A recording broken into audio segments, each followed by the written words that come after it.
இன்றைய நாளிலும் இந்த ஆண்கள் ஐக்கிய சங்க ஆராதனையை நடத்தி வருகின்ற நம்முடைய ஆலயத்தின் ஆண்கள் ஐக்கிய சங்கத்தாருக்கு மீண்டுமாக வாழ்த்துக்களை தெரிவித்துக் கொள்கிறேன்.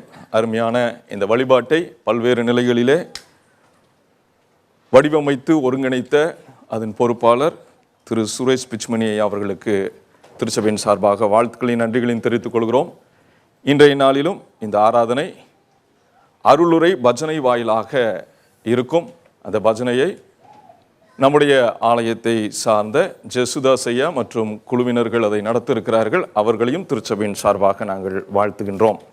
கிறிஸ்துவுக்கு பிரியமானவர்களே, இப்போது ஐயா அறிவித்தபடி செய்தியாக பஜனை பிரசங்கம் தம்பி எஸ்குட்டி ஜெசுதாசன் அவர்கள் செய்வார்கள்.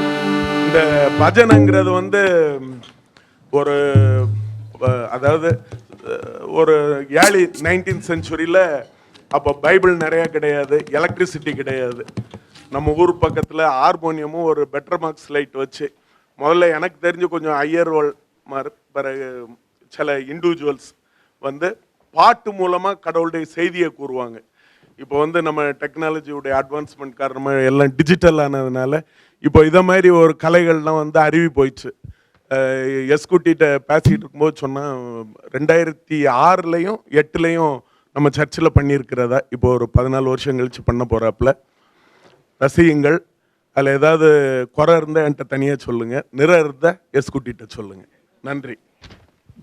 தலை தாழ்த்தி நாம் ஜெபம் செய்வோம்.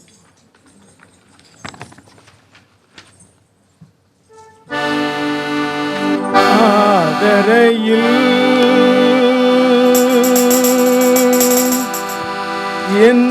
என்னாருதலே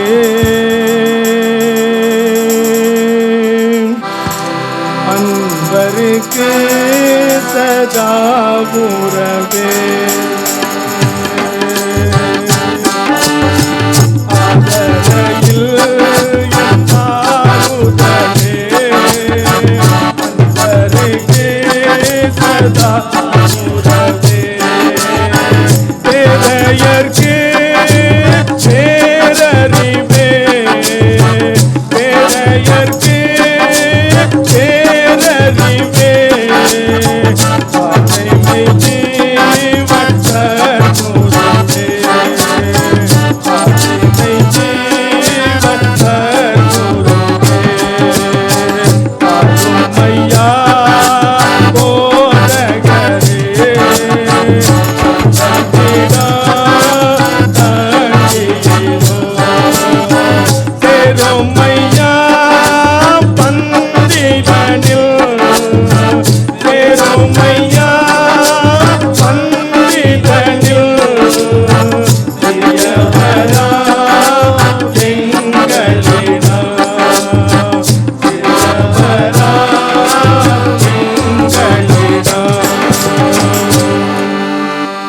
இயேசு கிறிஸ்துவின் மூலம் கேட்கிறோம் எங்கள் ஜீவனுள்ள நல்ல பிதாவே, ஆமென்.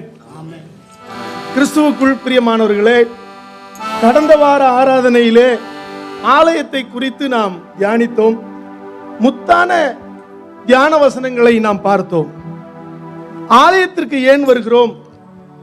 ஆண்டவருக்கு நன்றி செலுத்த கடந்து வருகிறோம்.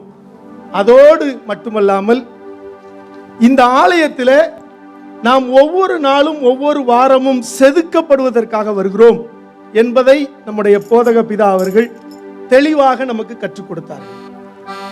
கடந்த 20 ஆண்டுகளாக இதே ஆலயத்திற்கு நான் வந்து கொண்டிருக்கின்றேன். நான் இந்த யுஏஇ தேசத்துக்கு வந்த முதல் இந்த ஆலயத்திலிருந்து பெற்றுக்கொண்ட நன்மைகள் ஏராளம் ஏராளம். கிறிஸ்துவுக்குள் பிரியமானவர்களே, இன்றைய தினம் புதிதாக இந்த ஆராதனைக்கு வந்திருக்கிறவர்களாக நீங்கள் இருக்கலாம், ரெகுலராக வந்துட்டு இருக்கவங்களாக இருக்கலாம். ஆனால் ஆலயத்தில் வரும் பொழுதுதான் நம்ம அந்த நன்மைகளை பெற்றுக்கொள்ள முடியும். தாவீது ராஜா ஆலயத்தை குறித்து அதிக வாஞ்சையாக அவர் பாடுகிற அநேக சங்கீதங்கள் உண்டு. கர்த்தருடைய ஆலயத்தில் தங்கியிருப்பதையே நான் நாடுவேன் என்று சொல்கிறார். இந்த ஆலயத்தில் ஒரு சேர் பெஞ்சை நவுட்டி போட்டால் கூட அதனுடைய பலன் அடையாமல் போவதில்லை என்பதற்கு நான் சாட்சி. நாங்கள்லாம் முன்னால் நின்று டீ போடுவோம் பின்னால். இப்போ எல்லாருக்கும் பெஞ்சு, அப்போ எல்லாம் சேரெல்லாம் ஓரமாக இருக்கும். ஆலயத்துக்கு வரும்போது எல்லாம் வரிசையாக போடணும், முடிஞ்ச உடனே சேர ரெண்டாவது அங்கே அடுக்கணும். என்ன காரியங்கள் நீங்கள் கர்த்தருக்காக செய்கிறீர்களோ அந்த நன்மைகளை பெற்றுக்கொள்வீர்கள். வில்லியம் கேரி ஐயா சொல்கிறார், கர்த்தருக்கென்று பெரிய காரியம் செய், கர்த்தரிடத்திலிருந்து பெரிய காரியத்தை எதிர்பார் என்று சொல்கிறார். ஒன்றுமே செய்யாமல் 30 நாள் வேலைக்கு போகாமல் எப்படி நமக்கு சம்பளம் கிரெடிட் ஆகும்? ஆகாது.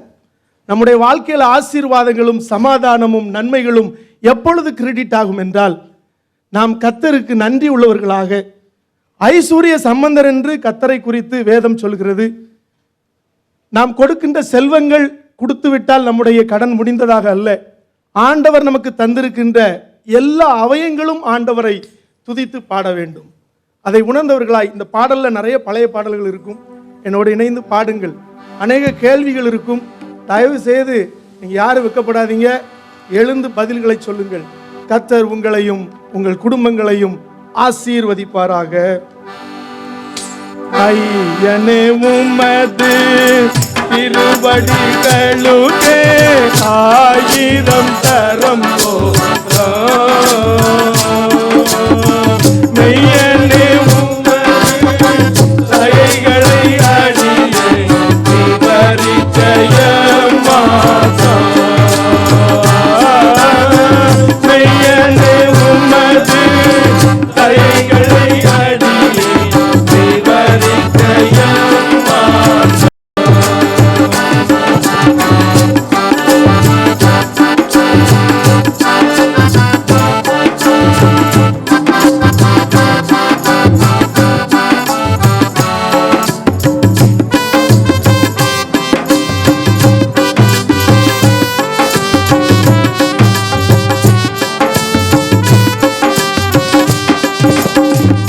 இருதயன் தன்னை புதியதையாக்கும், ஏழை குணமாக்கும்.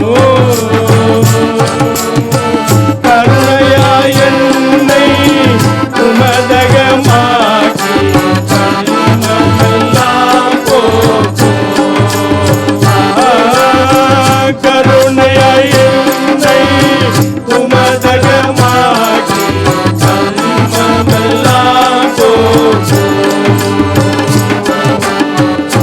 அல்லேலூயா. ஆண்டவர் நம்முடைய எல்லா காரியங்களையும் அனுதினமும் நம்முடைய வாழ்க்கையில ஆண்டவர் நம்மை ஆசீர்வதித்து வழிநடத்தி கொண்டிருக்கிறார். கிறிஸ்துவுக்குள் பிரியமானவர்களே, கர்த்தருடைய வேத புஸ்தகத்தை அனுதினமும் தியானிக்கிறவர்களாக இருக்கலாம். ஒருவேளை இந்த ஆலயத்திற்கு நீங்கள் வருகின்ற பொழுது வேத புத்தகத்தை வைத்து கொண்டு வந்திருப்பீர்களா, ஆசீர்வதிக்கப்பட்டவர்களாக இருப்பீர்கள். வரும்போது நம்ம ஆலயத்திற்கு வரும்போது எப்படி வரணும் தெரியுமா? வேத புத்தகத்தோடு வரணும்.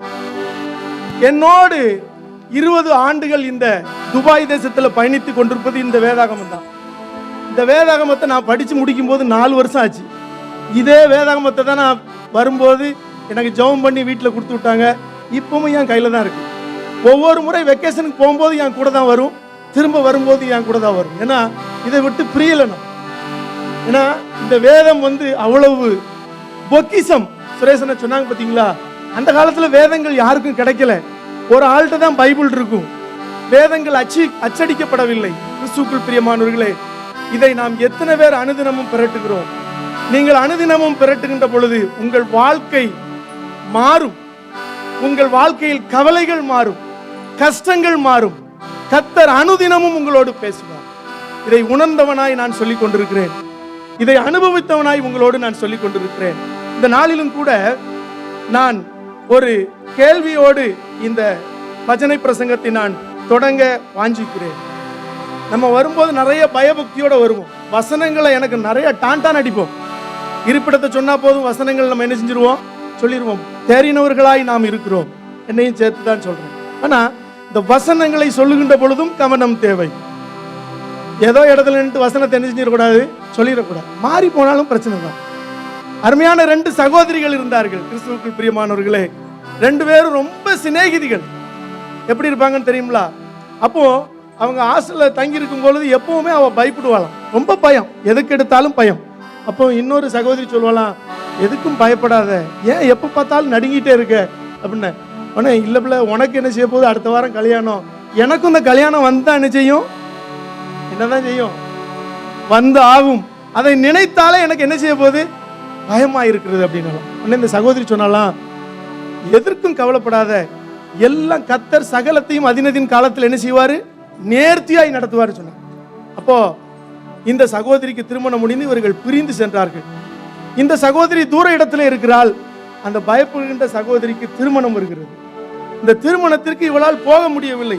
உங்களுக்கு தெரியும், தந்தினா கேள்விப்பட்டிருக்கீங்களா? டெலகிராம் நிறைய பேருக்கு இப்போ ஜென்ரேஷனுக்கு தெரியாது. ஏன்னா அப்போ தந்தி வருதுனாலே பயப்படுவாங்க. ஏன்னா தந்தி வந்தால் என்னதான் வரும்? அநேக துக்க செய்திகள், நல்ல செய்திகளும் உண்டு. ஆனால் நம்ம எப்பவுமே நினைக்கிறது எப்படி தான் நினைப்போம்? நெகட்டிவ் தான், துக்க செய்தி தான் தங்க நினைப்போம். அப்போ இந்த சகோதரி அவளுக்கு தெரியப்படுத்துகிறாள், உன் திருமணத்தன்று நான் உனக்கு ஒரு நல்ல வாழ்த்தி செய்தி அனுப்புகிறேன், அதன்படி கர்த்தர் உன் வாழ்க்கையை, உன் மன வாழ்க்கையை ஆசீர்வாதமாக்கி கொடுப்பார்னு சொல்லி திருமணம், அந்த வரவேற்பு நிகழ்ச்சி நடக்கிறது. நிகழ்ச்சியிலே அந்த டெலகிராம் வரப்போகிறது. இந்த டெலகிராமை அந்த சகோதரி அனுப்புகின்ற வேளையிலே பக்கத்தில் உள்ள ஒரு பையன்கிட்ட கொடுத்து அனுப்பி விடுறாங்க. ஐயா போய் என்ன செஞ்சிரு, போஸ்ட் ஆஃபீஸில் இந்த டெலகிராமை என்ன செஞ்சிரு, அனுப்பிடு. அருமையான சகோதரி எழுதினார்கள். வாசிக்கலாமா யாராவது நீங்க? 1 யோவான் 4ஆம் அதிகாரம் 18ஆம் வசனம். 1 யோவான்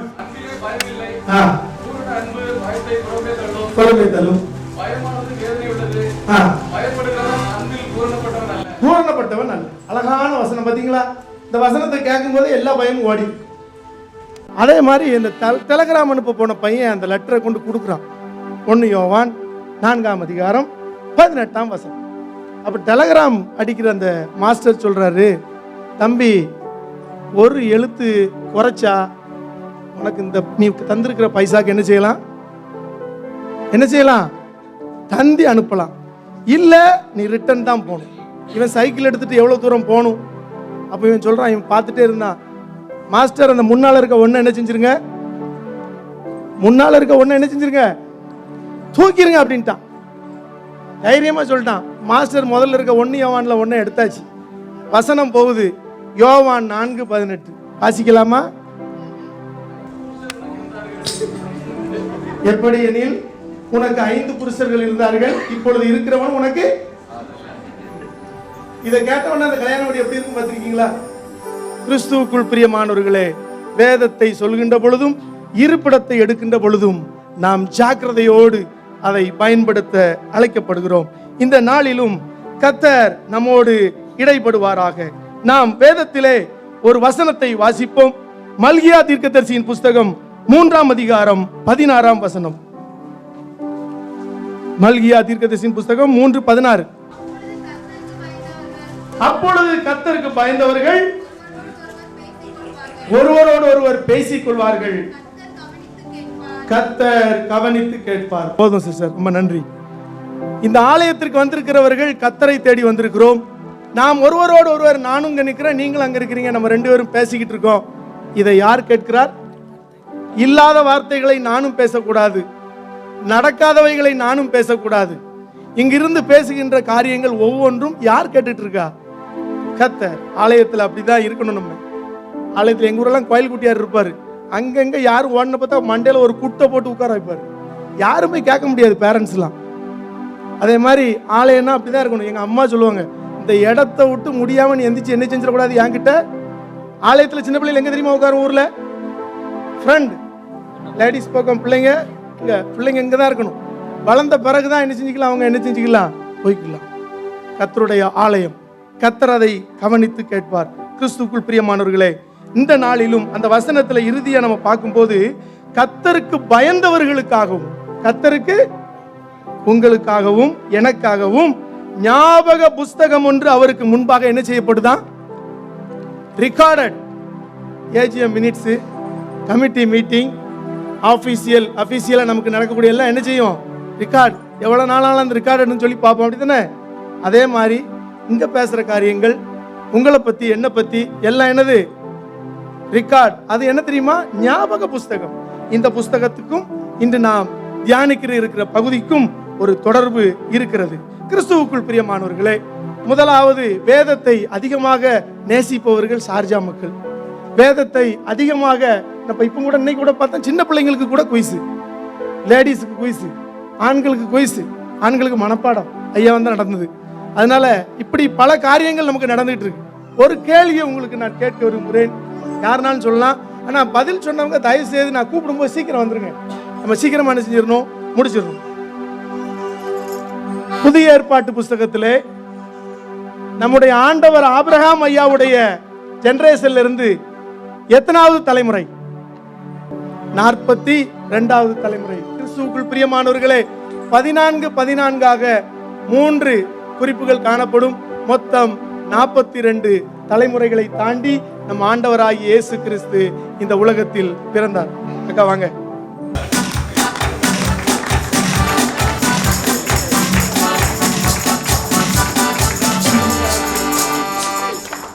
நாற்பத்தி 42வது தலைமுறை, இனிமே யாரும் மறக்காதீங்க. 42வது தலைமுறையில் நம் ஆண்டவராகிய இயேசு கிறிஸ்து பிறந்தார். கிறிஸ்துவுக்குள் பிரியமானவர்களே, இந்த நாளிலும் நாம் வேதாகமத்தில் இருந்து ஒரு பெரிய ராஜாவை குறித்து பார்க்க போகிறோம். பெரிய ராஜா என்றால் உங்களுக்கு உடனே ஞாபகம் வருவது யார்? சாலமன் ஐயா, தாவீது ராஜா, வேற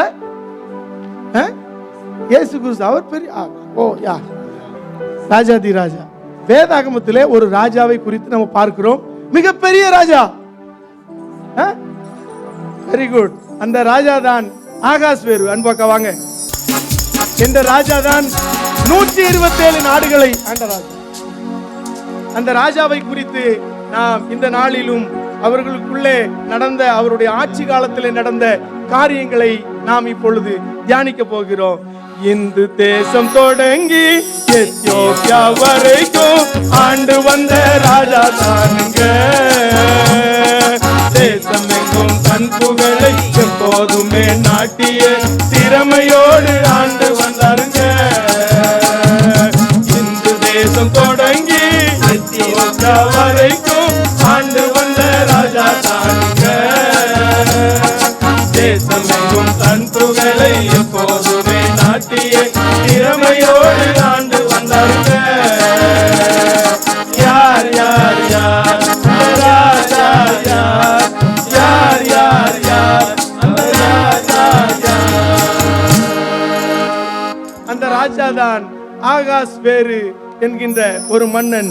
127 நாடுகளை ஆண்டு வந்திருக்கிறார். இந்திய தேசம் முதல் எத்தியோப்பியா தேசம் வரை. எவ்வளவு பெரிய அரசாட்சி பாத்தீங்களா? அந்த மன்னன் எப்படி இருந்திருப்பாரு? சாதா கவுன்சிலர் ஆக முடியல, என்ன பெருமை! என்ன ஒரு இடத்துல ஒரு தெருவில் கவுன்சிலர் ஆக முடியல, அவ்வளவு பெருமை. அதுக்கு மேல ஒரு ஸ்டெப் போகும்போது எவ்வளவு பெருமைகள். ஆனால் இந்த ராஜா 127 நாடுகளை ஆண்ட ராஜா, அவ்வளவு பெருமையுள்ள ராஜா. அவர் ஒரு மெர்சிய ராஜா. அவர் அவ்வளவு சிங்கம் போன்றவர். அது அர்த்தம் என்று சொல்லப்பட்டிருக்கிறது, சிங்கம் போன்றவர் என்று சொல்லி அங்கு குறிப்பிடப்பட்டிருக்கிறது. கிறிஸ்துவுக்குள் பிரியமானவர்களே, ராஜாவின் இதயங்களை யாராலும் கண்டுபிடிக்க முடியாது. அவர்கள் எந்த நேரத்தில் என்ன முடிவுகளை எடுப்பார்கள் என்று அவர்களுக்கு தான் தெரியும். வேறு யாராலும் என்ன செய்ய முடியாது, கண்டுபிடிக்க முடியாது. இப்படிப்பட்ட ஒரு சிங்கம் போன்ற ஒரு ராஜாவினுடைய காலத்துல தான் அங்கு ஒரு வீர பெண்மணி எழும்புகிறார். யார் தெரியுமா? அபியாயலின் குமாரத்தி என்று பெயர், வாசனை மிகுந்தவள் என்றும் பெயர், நட்சத்திரம் என்ற பெயரை கொண்ட, நட்சத்திரம் என்ற அர்த்தம் கொண்ட எஸ்தர் என்னும் அஸ்தால் தானே, எஸ்தர் என்னும் அஸ்தால் தானே. என் பிரியமே, என் ரூபவதி, எழுந்து வா உண்டத்தை நீக்கவே. அபியாயலின் குமாரத்தி என்று பெயர், வாசனை மிகுந்தவள் என்றும் பெயர். வாசனை மிகுந்தவள்.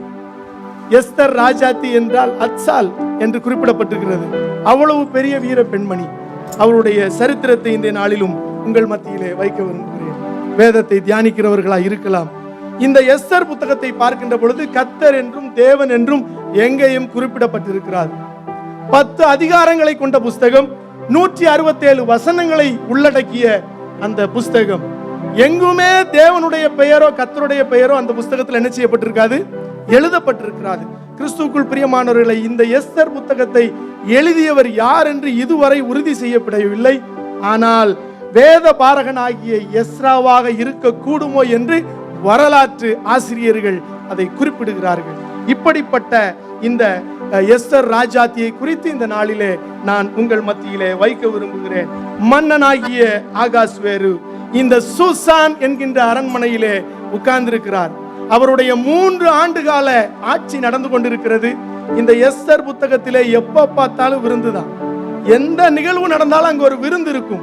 விருந்தை முன்குறிக்கின்ற ஒரு புஸ்தகம். அந்த ராஜாவுக்கு ஒரு ஆசை வருகிறது, நான் 127 நாடுகளை ஆண்டு கொண்டிருக்கிறேன், ஏன் என்னுடைய எல்லா பெருமையான காரியங்களையும் அரண்மனைகளையும் என்னுடைய எல்லா செல்வங்களையும் இந்த மக்களுக்கும் தேசத்தின் அதிபதிகளுக்கும் காண்பிக்க கூடாது என்று சொல்லி அப்படிப்பட்ட ஒரு ஆசை வந்தது. அந்த ஆசையில அவர் ஒரு கட்டளையை கொடுக்கிறார். ஒரு மிக பெரிய விருந்து ஒன்றை நான் இந்த தேசத்திலே நடத்த போகிறேன். ஒரு ராஜா விதித்த கட்டளையா, கச்சேரி நடனமும் பிரமாதமா, விருந்து ஏற்பாடு மும்மூரமா, அறுசுவை உணவு ஆயத்தமா.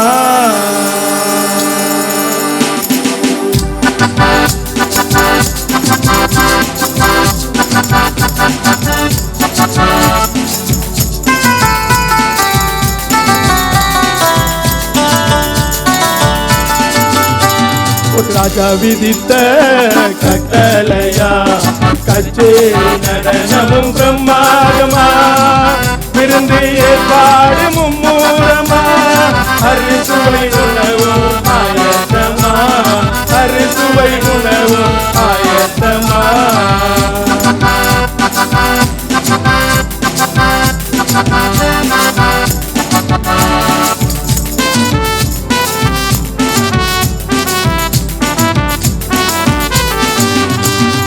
அழைக்கப்பட்ட ஜனம் அந்த விருந்துக்கு வந்து, பெரியோர் மட்டுமல்ல சிறியோரும் வந்து. அழைக்கப்பட்ட ஜனம் அந்த விருந்துக்கு வந்து, பெரியோர் மட்டுமல்ல சிறியோரும் வந்து.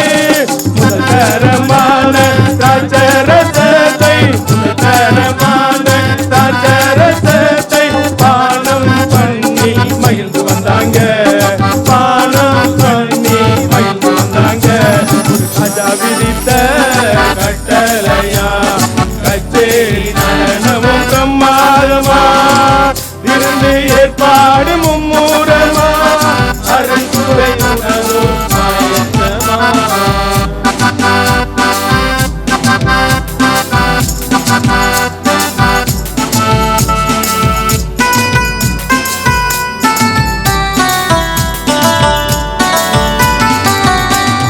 பஸ்தி கொடுத்த சிறப்பு விருந்து அனைத்து பெண்களும் மகிழ்வுடன் உண்டு.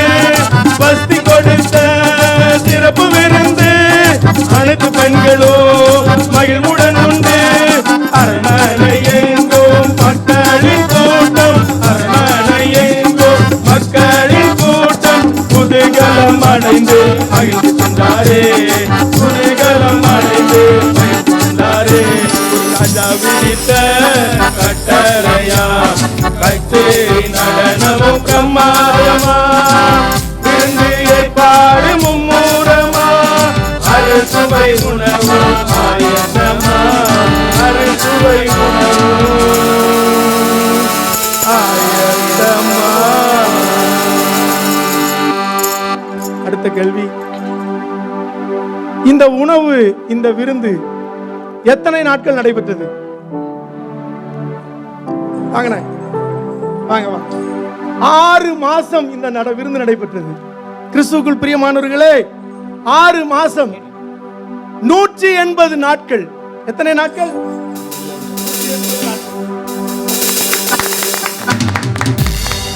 180 நாட்கள் இந்த விருந்து நடைபெற்றது. ஏன்னா இப்போ இங்க எமரேட்ஸ்ல பிளைட் புக் பண்ணா காலைல 3 மணிக்கு திருவனந்தபுரம் லேண்டிங், அப்படிதானே?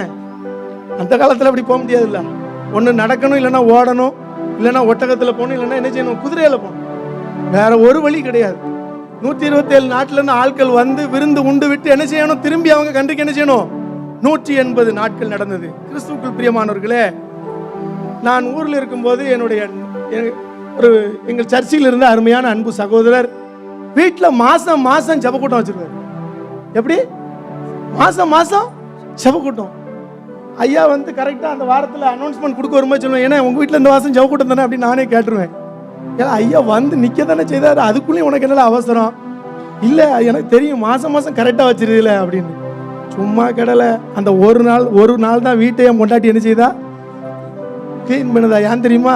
அவங்க வந்து இதை பார்ப்பாங்க, அவங்க வந்து அந்த டெஸ்க் நல்லா இருக்குமா, இந்த செடி அங்கே இருக்கணும், இந்த வால்பேப்பர் நல்லா இல்லை, அது இல்லை இது இல்லை. எப்போ தான் நடக்கு? அந்த மாசத்துல ஒரு நாள். கிறிஸ்துவுக்குள் பிரியமானவர்களே, ஜெப கூட்டம் நடக்கிறது என்றால் வீட்டை முதலாவது நம்ம என்ன செய்யணும்? கூட்டணும், பெருக்கணும், உடைக்கணும். இப்படிதான் சில வீடுகள் சுத்தமாகி கொண்டிருக்கிறது. நம்ம சாஜா சர்ச்சில் அப்படிலாம் கிடையாது. எல்லாரும் வீட்டுக்கு நான் போயிருக்கேன், எல்லாரையும் பத்தி எனக்கு தெரியும். எவ்வளவு சுத்தம் தெரியுமா? அதனால நம்ம ஜெப கூட்டம் மாசம் மாசம் ஒரு வீட்டுல நம்ம வைக்க போறோம். இந்த நாள்ல சொல்லியாச்சு, தயவு செய்து. அதனால உங்க வீட்டுக்கு நாங்க அப்படி நினைக்க மாட்டோம். ஆனா நம்ம ஜெப கூட்டம் எப்படி தெரியுமா? உள்ளேயும் வெளியையும் சுத்தமா இருக்கணும். இப்படி நம்ம சுத்தமா வைக்கணும். கிறிஸ்துவுக்குள் பிரியமானவர்களே, அந்த ராஜா அந்த விருந்துல கொடுக்கும் போது பாத்தீங்கன்னா எவ்வளவு நாளும் சாப்பிடலாம், எவ்வளவு நாளும் கண்ட்ரோலே கிடையாது. அவர்கள் தகுதிக்கு தகுந்தால திராட்சை ரசம் என்ன செஞ்சுக்கிட்டே இருந்தாங்களாம்? ஊத்திக்கிட்டே இருந்தாங்க, குடித்து கொண்டே இருந்தார்கள். இந்த ராஜாவுக்கு சாப்பிட்டுக்கிட்டு இருக்கும் போதே அப்படி பார்க்காரு, என் பெருமைகள், என் ஜனம், என் பிரபுக்கள், என் பிரதானிகள் எல்லாரும் வந்திருக்காங்க. அங்க ஒரு பக்கத்துல என்ன நடந்துகிட்டு இருக்கு? அருமையான மகா ரூபவதி ஆகிய யாரு? வஸ்தி நல்லவங்களா கெட்டவங்களா? சங்கடமா இழுத்து விட்டணும். கரெக்ட். வஸ்தி ராஜாத்தி அவர்கள் நல்லவர்களா கெட்டவர்களா? ஏன்னா சொல்றவங்க அந்த ராஜாத்தியை பார்த்தீங்கன்னா, இந்த ராஜாவுக்கு ஒரு ஆசை, என் கூட இருந்து என் மனைவி இந்த ஜனத்தெல்லாம் என்ன செய்யணும்? இவரும் கெட்டவர் இல்லை, ஆனா 2 பேர் இருந்தா பிரிச்சு விடுவான். குடும்பத்திலையும் அப்படிதான், எல்லா இடத்துலயும் அப்படிதான். அதனால இந்த ராஜாவும் நல்லவர் தான். அவர் தவறான நோக்கத்தோட கூப்பிடல. வஸ்தி ராஜாத்தியை முடிசூட்டி தான் அழைத்திட்டு வர சொன்னார். நீங்க வசனத்தை வாசித்து பாருங்க, எஸ்தர்ல அழகா சொல்லுவாங்க, ராஜாத்தியை கிரீடம் சூட்டப்பட்டவர்களா என்ன செய்யிட்டு வரணும், அழைத்து கொண்டு வாங்கன்னு தான் சொன்னாங்க. புரியுதா? இதற்கென்று ஆட்களை கூப்பிடுறார். இவ்வளவு 127 நாடுகளை ஆள்கின்ற பிரதானிகள் எத்தனை பேர்? மந்திரிகள் அவர்களுக்கு 7 பேர். கிறிஸ்துவுக்குள் பிரியமானவர்களே, 7 மந்திரிமார் தான் இந்த இவ்வளவு பெரிய 127 ஆண்டு நாடுகளை ஆட்சி செய்கிற அந்த மன்னனுக்கு இந்த பிரதானிகளை அழைக்கிறார். கட கட கட கடன்னு வந்து நிக்காங்க. எவ்வளவு பெரிய மன்னன் கட்டளை போட்டா எப்படி நடக்கணும்? இந்த 7 பேரையும் கூப்பிட்டு சொல்றாரு. முதல்ல அவர் இந்த பிரதானிகளை கூப்பிட்டதே தப்பு. பெண்கள் இருக்கின்ற இடத்திற்கு யாரு தான் போகணும்? பெண்கள் தான் போக வேண்டும். இவர் கூப்பிட்டு ராணி என்ன செஞ்சுட்டு வாங்க, அழைச்சிட்டு வாங்க அப்படின்னு சொல்லி அழகான ஒரு கட்டளையை கொடுக்கிறார். பிரதானிகள் போகிறார்கள். அரசிய ராஜா அழைக்கின்றார், அன்போடு வந்திடுங்கள், ராஜா கட்டளையை ஏற்றிடுங்கள். அரசிய ராஜா அழைக்கின்றார், அன்போடு வந்திடுங்கள், ராஜா கட்டளையை ஏற்றிடுங்கள். ராஜா கட்டளை போட்டாரு, அம்மா தயவு செய்து வந்துருங்க. ராஜா சொன்ன பொருளை கொண்டு வரலன்னா என்ன ஆகும்? அங்கேயும் பிரச்சனை தான், தலை தப்பாது. தயவு செய்து வந்துருங்கன்னு சொல்றாங்க.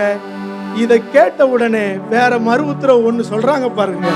அந்த ராஜாத்தி அம்மா சொல்றாங்க பாருங்க, கூப்பிட்டதும் வந்திட நான் மதி கட்ட சிறியல்ல, கூப்பிட்டதும் வந்திட நான் மதி கட்ட சிறியல்ல, ராஜாவிடம் போய் சொல்லுங்கள், வரமாட்டேன் என்றிடுங்கள், ராஜாவிடம் போய் சொல்லுங்கள், வரமாட்டேன் என்றிடுங்கள். வரமாட்டேன், நான் வரமாட்டேன், அரண்மனை முற்றத்துக்கு வரமாட்டேன், வரமாட்டேன், நான் வரமாட்டேன், அரண்மனை முற்றத்துக்கு வரமாட்டேன், அரசியல்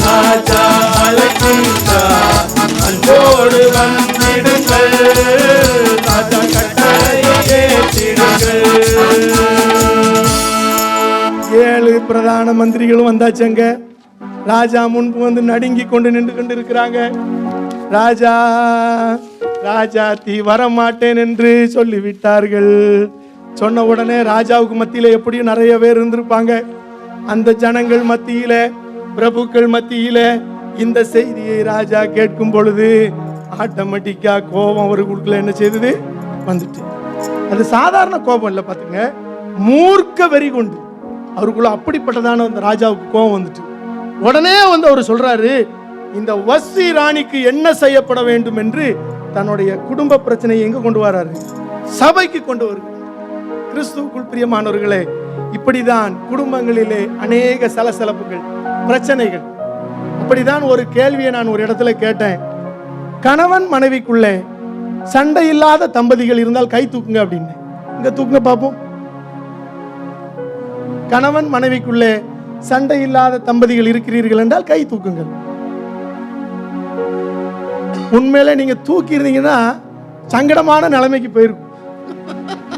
ஏன்னா சண்டை இல்லாம அத்தான் என்று சொல்லுவார்கள், டார்லிங் என்று சொல்லுவார்கள், என்னடா என்று இப்ப சொல்லுகிறார்கள். இறுதியில வந்து விட்டது, நீ எங்கடா போன, நீ எங்கடா வந்த. எங்க அப்பா என்ன கேட்டா, அந்த வயசுல நான் சின்ன பிள்ளையா இருக்கும்போது பக்கத்து வீட்டுல இப்படி நடக்கு. என்னன்னு கேட்டா, எனக்கு நீங்க யார்கிட்ட பேசிக்கிட்டு இருந்தீங்க? அவன் இப்பதான் வாரான், எங்கேயோ வாக்கிங் போயிட்டு வந்தா, நான் இப்பதான் உள்ளுக்குள்ள வாரான். அதெல்லாம் கேட்க. கிறிஸ்துவுக்குள் பிரியமானவர்களே, கணவன் பெயரை சொல்லாத காலங்கள் இருந்தது. எங்க ஊர்ல ஜெபக்கூட்டம் நடக்கும். ஜெபக்கூட்டம் நடக்குன்னா ரொம்ப சூப்பரா இருக்கும். கிராமத்துல நம்ம தம்பிமாருக்கெல்லாம் தெரியும், கொட்டும் அடியும் முறுக்கும் கடுங்காப்பியும் தான் இருக்கும். என்ன இருக்கும்? KFC இருக்காது, புரோட்டா இருக்காது, இட்லியும் இருக்காது, முறுக்கும் கடுங்காப்பி. அழகா இருக்கும் ஜெபக்கூட்டம். அந்த காலத்துல நடக்கும்போது ஐயா பாட்டு எடுக்காங்க. ஆசீர்வாதம் வேணும், ஆசீர்வாதம் வேணும், ஜீவனுள்ள ஞான தேவ, ஜீவனுள்ள ஞான தேவ, ஆசீர்வாதம் வேணும். இங்க ஆசீர்வாதம் வேணும்னு பாட்டு நடந்துகிட்டு இருக்கு. சைடுல அருமையான ஒரு வயசான பாட்டி உட்கார்ந்து படிக்கிறார்கள். எங்கூட்டையா வேணும், எங்கூட்டையா வேணும், ஜீவனுள்ள ஞான தேவ, ஜீவனுள்ள ஞான தேவ, எங்கூட்டையா வேணும். குருவானவர்கள் அந்த அம்மாவை போய் பார்த்து சொல்றாங்க, எம்மா நாங்க ஆசீர்வாதம் வேணும்னு படிக்கிறோம், நீங்க உட்கார்ந்து எங்கூட்டையா வேணுங்கிறீங்களே. ஐயா, நாங்க எங்க வீட்டுக்காரர பேர் சொல்லி என்ன செய்ய மாட்டோம், கூப்பிட மாட்டோம். எங்க வீட்டையா பேரு ஆசீர்வாதம். நான் ஆசீர்வாதம் வேணும்னு எப்படியா கூப்பிடுவேன்? அப்படி கூப்பிட்டா எனக்கு வீட்டுல சாப்பாடு கிடைக்காது. கிறிஸ்துவுக்குள் பிரியமானவர்களே, அங்க ஒரு ஆளுக்கு பிரச்சனை, பிரதானி. அந்த குடும்பத்தை என்ன பிரச்சனையே தெரியாது. ராஜா, இப்படி ஒரு சட்டத்தை நம்ம போடணும் ராஜா. என்ன சட்டம்? இவங்க அந்த ராஜ சமூகத்துக்கு இனிமே என்ன செய்யக்கூடாது, வரவே கூடாது. ஓட்டாம் பாருங்க, ஒண்ணுமே நடக்கல. கூப்பிட்டதுக்கு வரல அந்த வஸ்தி ராஜாத்தி. அதற்கு போட்டு கொடுக்கறது ஆள் யாரு? பிரதானி. எப்பண்டா ராஜ்யத்தை உடைக்கலாம், ராஜ்யத்தை பிரிக்கலாம், நல்ல குடும்பத்தை பிரிக்கலாம்னு சொல்லி நிறைய சத்துரு இடைப்படுவான். சண்டை போடுங்க, அடிங்க, எல்லாம் செய்யுங்க. ராத்திரி குடும்ப ஜபத்துல ஒன்னா வந்து என்ன செஞ்சிடணும், உட்கார்ந்துடணும். எல்லாத்தையும் தான் சொல்லுது. நம்ம ஒய்ஃபையோ கணவனையோ பேசாம யாரும் பேச முடியாது. ஆனா உங்கள் கோபம் என்ன செய்யணும், சாயங்காலத்துக்குள்ள தனியே, சூரியன் அஸ்தமிக்குள்ள தனியே கிடவுது. கோபம் இல்லாதவன் மனுஷனே கிடையாது. முதல்ல சொல்லிட்டேன் பார்த்துக்கணும்.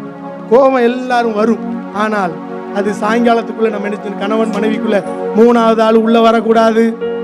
அது பாவரிக்க பண்றதுனாலும் சரிதான், இவரு தான் எங்களுக்கு பெரிய ஆளுனாலும் சரிதான்.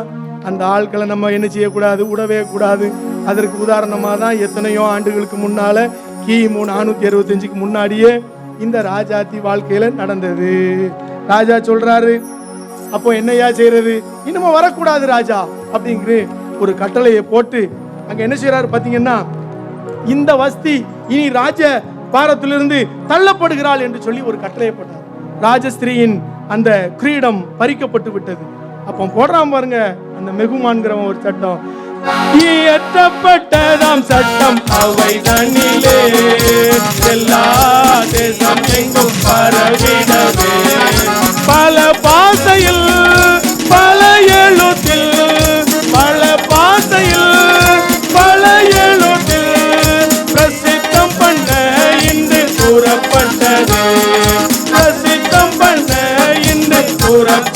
முடியாது. குடும்பத்திற்கு யாருதான் தலைவர்? ஆண்கள் தான் தலைவர். இன்று வரைக்கும் நடந்துகிட்டு இருக்கு. வேதத்துல எதை ஃபாலோ பண்றோமோ இல்லையோ, அந்த மெகுவான் கொண்டு வந்த அழகான சட்டத்தை இன்று வரை குடும்ப தலைவர் என்ற அந்த பதவியை ஆண்களே பெற்றுக் கொண்டு வருகிறார்கள். அப்படித்தானே? குடும்ப தலைவர் ஆண்கள் தான் என்று ஒரு சட்டத்தை எழுதி 124 நாளுக்கு என்ன செய்றாங்க? அனுப்பி விடுறார். இப்படிதான் நம்ம போகுது சட்டங்கள். அங்க போயிட்டு அந்த சட்டங்கள் எல்லா இடத்திலையும் பிரஸ்தாபப்படுகிறது. ஆண்கள் தான் வீட்டிற்கு தலைவர்கள். ஏன்னா அவர் என்ன அடி வாங்கினாரோ தெரியல, அதனாலதான் இந்த சட்டத்தை என்ன செஞ்சார். இப்படித்தான் நாட்டில் நிறைய சட்டம் நடக்கு. அவங்களுக்கு ஒரு சட்டங்களை ஏற்றி யார் எப்படினாலும் போங்க அப்படின்னு ஒரு சட்டத்தை என்ன செஞ்சது நடந்து போகுது. இப்படிதான் கிறிஸ்துவுக்குள் பிரியமானவர்களே, தேசம் எங்கும் அந்த பிரதானிகள் சொல்றாங்க, ஆகாசுவேறு மன்னன் தனியா இருந்தாருன்னா ஒரு வாரத்துக்கு அப்புறம் அவர் யார நினைச்சாராம்? யார பாத்தீங்களா? அந்த மண்ணுடைய கோபம் முடிந்து தனிமையில் அமர்ந்து கொண்டிருந்த பொழுது தன்னுடைய ராணி ஆகிய வஸ்தியை நினைக்க தொடங்குகிறார். ராஜா பார்க்கறத வச்சே பிரதானிகள் நிறைய காரியங்களை பண்ணுவாங்க. அவர் தனிமையில உட்கார்ந்து இருக்கிற போதே என்ன செஞ்சிட்டான்? அப்பமும் திட்டம் தீட்டிட்டான். ராஜா வஸ்தியை என்ன செய்ய ஆரம்பிச்சிட்டாரு? நினைக்க ஆரம்பிச்சிட்டாரு. ரெண்டாவது ஒரு சட்டத்தை மாத்தவும் முடியும். உடனே இவங்க ஒரு சட்டம் போடுறாங்க, தேசம் எங்கும் கன்னி பெண்களை என்ன செய்யுங்க? தேடுங்க. கன்னி பெண்களை தேடி ராஜாவுக்கு மறுமனையாட்டியாக திருமணம் பண்ணுவதற்கு ஒரு ஆலோசனை அங்க நடைபெறுகிறது. இப்பொழுதுதான் அந்த அரண்மனையில பாத்தீங்கன்னா ஒரு மொர்தேகாய் என்கின்ற ஒரு பெரிய மனிதர் இருந்தார். கிறிஸ்துவுக்குள் பிரியமானவர்களே, இப்பொழுது ஒரு கேள்வி. ஏன்னா ஆண்கள் சம்பந்தப்பட்டதா இருக்கிறதுனால ஆண்கள்கிட்ட கொடுப்போம். எங்க ஆட்களை நீங்க சும்மா லேசா நினைக்காதீங்க, எல்லாத்துக்கும் நாங்க விட்டு கொடுப்போம். அதனால இப்ப பாருங்க, அகசியன் இப்பவுமே தேடிக்கிட்டு இருக்காப்ல மொர்தேகாய் நடிச்சு. கிறிஸ்துவுக்குள் பிரியமானவர்களே, இந்த மொர்தேகாய் என்கின்ற மனிதன் எந்த கோத்திரத்தை சார்ந்தவர்? யார் யார்? பெஞ்சமின். வந்துருங்க, எங்க செக்ரட்டரி ஐயா வாங்க. அருமையா செக்ரட்டரி ஐயா,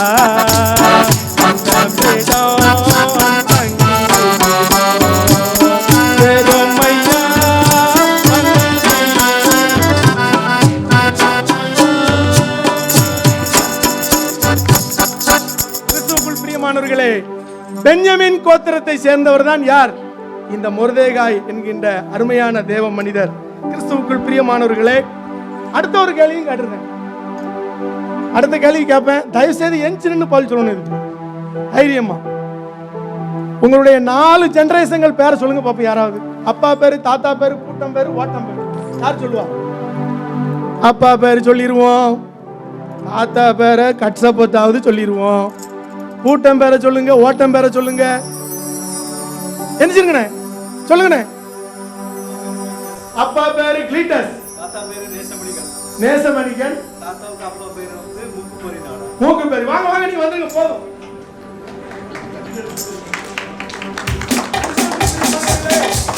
மிக முக்கியமான கேள்வி இது,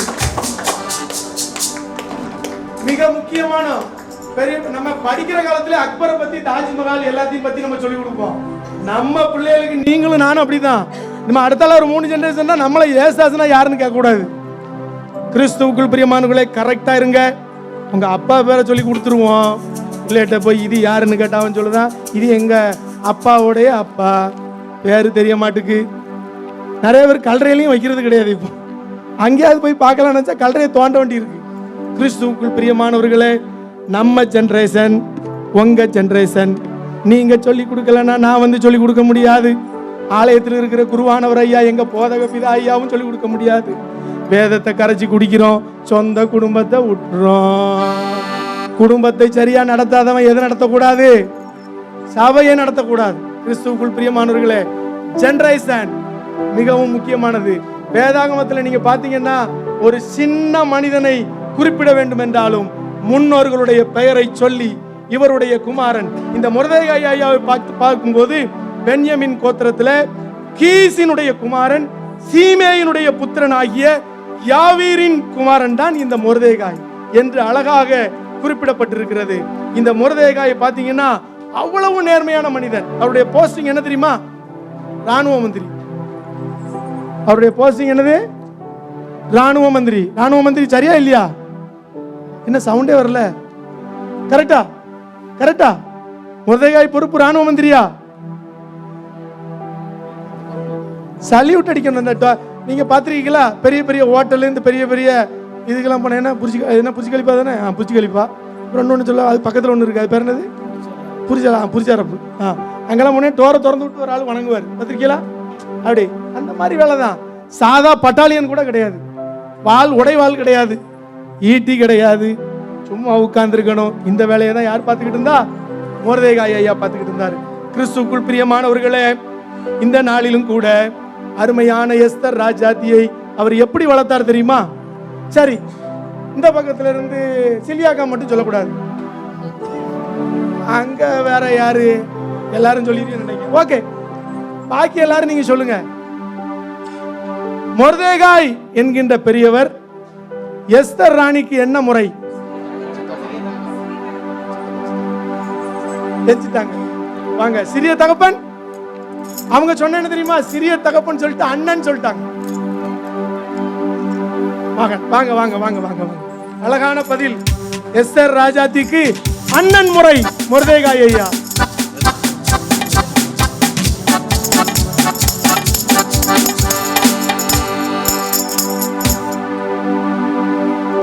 அருமையான அண்ணன்.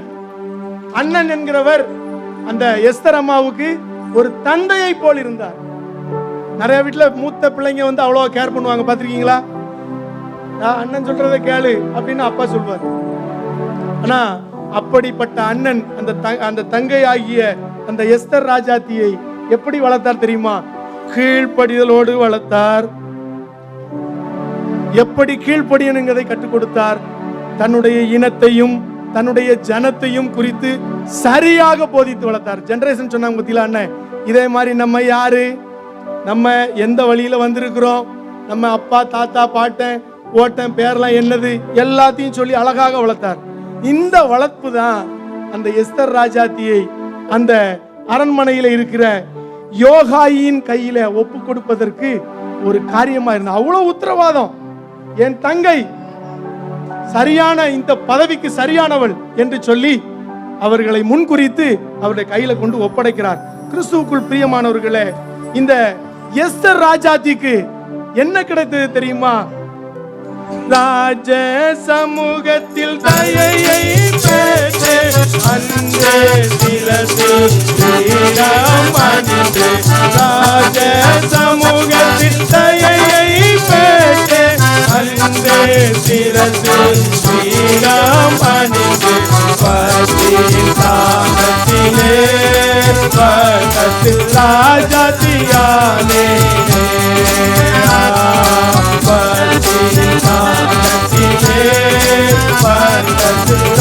ராஜாதியானே அன்பே அன்பே அன்பே ஆருளி புரவே ஆனந்தமானந்தமே. சூஸ் பண்ணப்படுறாங்க. நீங்க வேதத்துல வாசிக்கிடுங்க, நிறைய ப்ரொசீஜர்லாம் இருக்கு. சூஸ் பண்ணப்பட்டு அவருடைய சிரசிலே கிரீடம் வைக்கப்படுகிறது. திருமணம், அடுத்த விருந்து ரெடி ஆயிட்டு. பாத்தீங்களா? விருந்தெல்லாம் கவுண்ட் பண்ணிட்டு வாங்க. கடைசியில நான் உங்கள்கிட்ட கேட்பேன், எத்தனை விருந்து முடிஞ்சிருக்கு. கடைசியில முடிஞ்சு போகும்போது அடுத்த விருந்து கேட்க கூடாது. விருந்து விருந்து விருந்து விருந்து நடந்து கொண்டே இருந்தது. கிறிஸ்துவுக்குள் பிரியமானவர்களே, ராஜா அழகாக அந்த கல்யாண விருந்து அந்த முடி சூட்டின பிறகு அங்க கொண்டு வந்தாச்சு. குடித்தன வீரம் தாரம் பொறுத்து கொண்டாலது தாரம் அன்பு உதாரம் சாம்பொறி தனில் மனை கலங்காரம் நல்ல மன வாழ்வே புவி வாழ்வின் வாழ்வே மங்கள வாழ்வே வாழ்வின் வாழ்வு மன வாழ்வே புவி வாழ்வின் வாழ்வே அருவிய சோபன சுக வாழ்வு. எல்லாருக்கும் ரொம்ப வருஷத்துக்கு பின்னால போயிருப்பீங்களே, ஏன்டா அந்த பாட்டெல்லாம் படிச்சானவங்களே தெரியாது. நிறைய பேர் அசந்து அந்த உங்களுக்கு பிளாஷ்பேக் ஓடிக்கிட்டு இருக்கு, நான் பார்த்துட்டே இருக்கேன். திருமண அந்த அழகான ஒரு விருந்து நடைபெற்றது. அந்த விருந்துல பாத்தீங்கன்னா ராஜா சொல்றாரு, நான் எல்லாத்துக்கும் என்ன செய்ய போறேன்? சலக்கரணை உண்டாக்க போறேன். சலக்கரணை என்றால் என்ன? என்னடா சாதாரண தமிழே எங்களுக்கு தெரியாது, இதுல வர சலக்கரணையா? விளக்கு என்னன்னா தெரியும் எங்களுக்கு, இதுல என்ன சலக்கரணை? கிறிஸ்துவுக்குள் பிரியமானவர்களே, சலக்கரணை என்பது வரி விலக்கு. டாக்ஸ் அப்பவுமே இருந்திருக்கு, அப்பவுமே போட்டிருக்காரு. அந்த வரி விலக்கு செய்து அந்த ராஜா வந்து என்ன செய்யறாரு? அழகாக ஒரு சட்ட திட்டங்களை போட்டு அந்த காரியத்தை அழகாய் நடத்தி கொண்டு போகிறார். இந்த வேளையில தான் இப்பதான் வஸ்தி ராணியை பிரிச்சோம், அடுத்தால ராஜா ஒரு துணையை என்ன செஞ்சாச்சு? தேர்ந்தெடுத்தாச்சு. இப்படியே விட்டா ராஜா என்ன செய்ய மாட்டாரு? என்ன செய்ய மாட்டாரு? நம்மள வாழ விட மாட்டாருன்னு சொல்லி அங்க 2 பேர் இருக்கான். அங்க என்ன செய்யறான்? எல்லா இடத்துலயும் 2 பேர் இருப்பான். பாத்தீங்களா? அங்க குடும்பத்தை பிரிச்சாச்சு. 2வது பாத்தீங்கன்னா ராஜாவை போட்டு தள்ளிடும். பெரிய ராஜா இங்க சாதா வர்றதுக்கு எத்தனை பாதுகாப்பு? இசட் பாதுகாப்பா? இசட் பாதுகாப்பு, ஏபிசிடில இருந்து எல்லா பாதுகாப்பும் இருக்கு. அப்படிப்பட்ட பாதுகாப்புலாம் இருக்கும்போது ராஜாக்கு எவ்வளவு பாதுகாப்பு இருக்கும்? அப்படி இருந்தும் அந்த அரண்மனையில் இருக்கிற 2 காவலர்கள் என்ன செய்யறாங்க? திட்டம் போடுகிறார்கள். இந்த திட்டம் யாரால் முறியடிக்கப்படுகிறது? மொர்தெகாய். பாத்தீங்களா? யார்? அந்த சல்யூட் மேன். பிரதானி கிடையாது, யாரும் கிடையாது. எஸ்தர் ராணிக்கு அழகா ஒரு வேலை வந்த உடனே ஒரு புது சப்ஜெக்ட். நீங்க ஒரு வேலையில சாய்ந்தோன்னு உங்ககிட்ட ஒரு ப்ராஜெக்ட் கொடுப்பாங்க, அதுல தெரிஞ்சு நம்ம யாரு, இது எஸ்ஸா இல்ல ஓ பிளஸ்ஸா, அந்த ஃபர்ஸ்ட் ப்ராஜெக்ட்ல தூக்கி என்ன செய்யணும்? போடுங்க. எஸ்தர் ராணி வந்த உடனே அருமையா அந்த ராணிகிட்ட சொல்லி விடுறாரு, ராஜாவை கொலை செய்வதற்கு திட்டம் தீட்டப்பட்டது. இதை நீ சொல்லும் போது ராஜா விசாரிக்கிறாரு, உண்மைதான், அங்க ஒரு பெரிய திட்டம் தீட்டப்பட்டு ராஜா மரித்திருக்க வேண்டும். அந்த கொலை சதி என்ன செய்யப்படுகிறது? முறியடிக்கப்படுகிறது. அதுவும் ரெக்கார்டட் தான். அதுவும் ரெக்கார்டட். யாரு பண்ணா, என்ன பண்ணா, அதை யார் முறியடித்தார் என்று சொல்லி ராஜா என்ன செய்யறாரு? டைரி எழுதியிருப்பாரு நினைக்கிறேன் உட்கார்ந்து. ராஜா என்ன 127 நாட்டை ஆண்டுட்டு இப்பமெல்லாம் டைரி யாரும் நம்ம எழுத மாட்டோம். அந்த காலத்துல பார்த்து டைரி எழுதுவோம், பத்திரிக்கையில. இப்ப நிறைய டைரி எழுதிருக்கீங்களா? யாராவது டைரியில எங்கேயும் எழுத நேரம் இருக்கு. கிறிஸ்துவுக்குள் பிரியமானவர்களே, இது முறியடிக்கப்பட்டது. அடுத்தால பாத்தீங்கன்னா இப்போ ஒரு ஆள் அங்க வாராரு. அவர் தான் ஒரு மிக பெரிய ஆளு. அந்த ஆள் யாருன்னு பாத்தீங்களா? அவர்தான் ஆமான். கிறிஸ்துவுக்குள் பிரியமானவர்களே, இந்த ஆமான் யார் என்று உங்களிடத்திலே நான் கேட்கிறேன். அவர் எந்த வம்சத்தை சேர்ந்தவர்? வந்துருங்கக்கா. பிரியமானவர்களே, இந்த ஆமான் அமலேக்கின் வம்சத்தை சேர்ந்தவர். பாத்தீங்களா? வம்சம் வருகிறது. 2வது நான் சொல்றேன், ஜெனரேஷன். இந்த ஆமான் என்கிறவர் இந்த அமலேக்கின் வம்சத்தை சேர்ந்தவர்.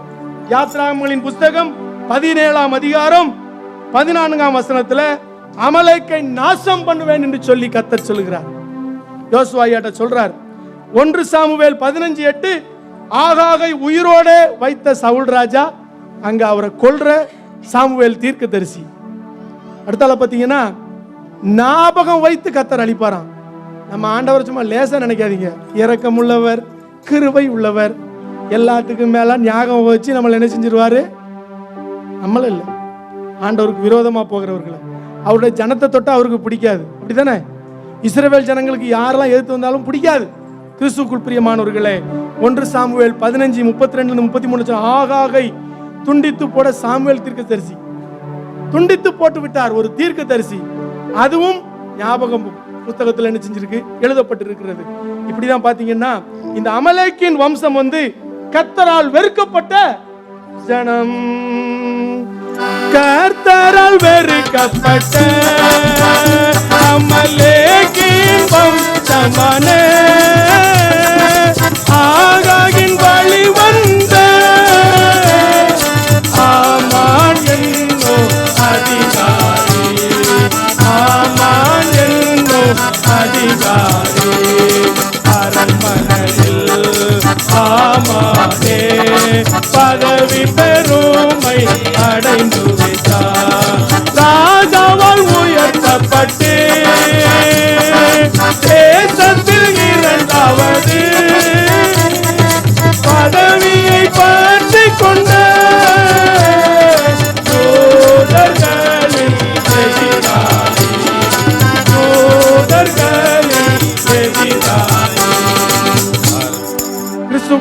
பிரியமானவர்களே, இந்த ஆமானுக்கு பதவி உயர்வு கொடுக்கிறார் அருமையான ஆகாஷ் வேறு ராஜாவுக்கு இரண்டாவது நபராக உயர்த்தப்படுகிறார்.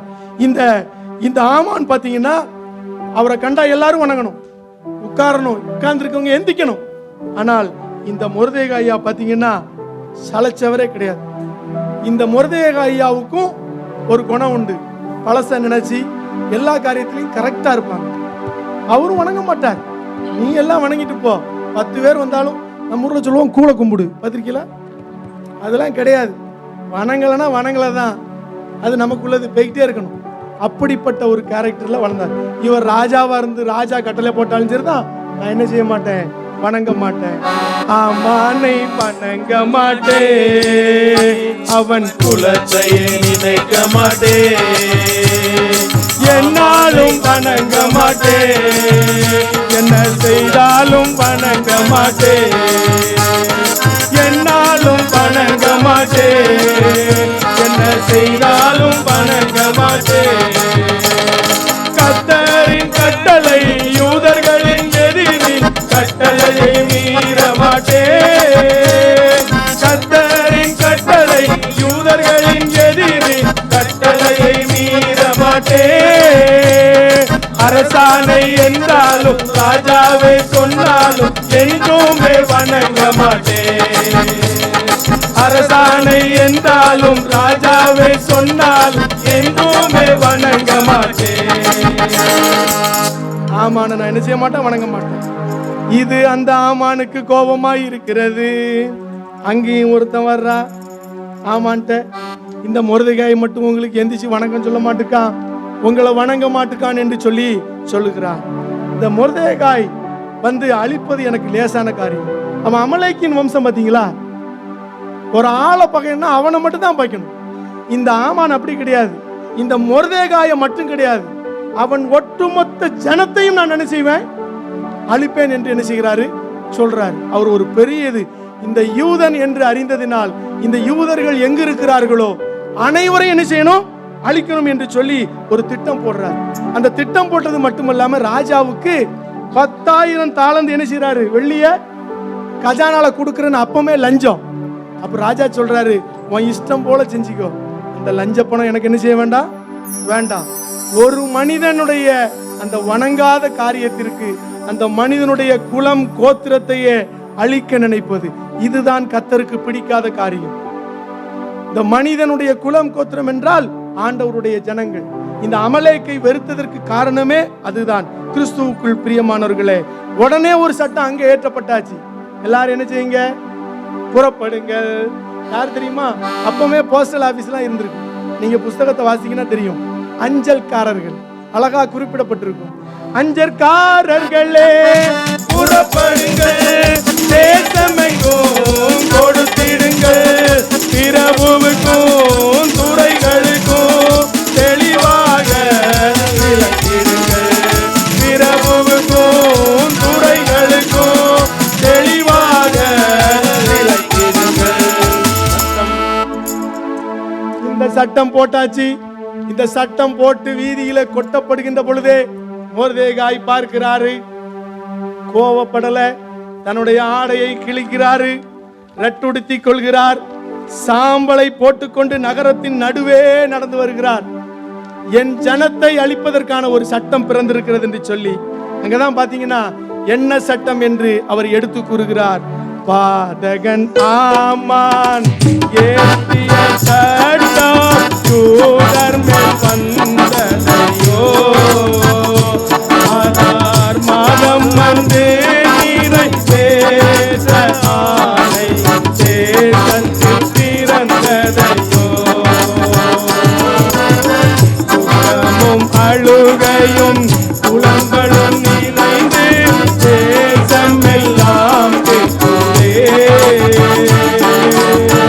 என் ஜனம் அழிவிலே நான் காணும் நேரம் எனக்கே வந்ததையோ.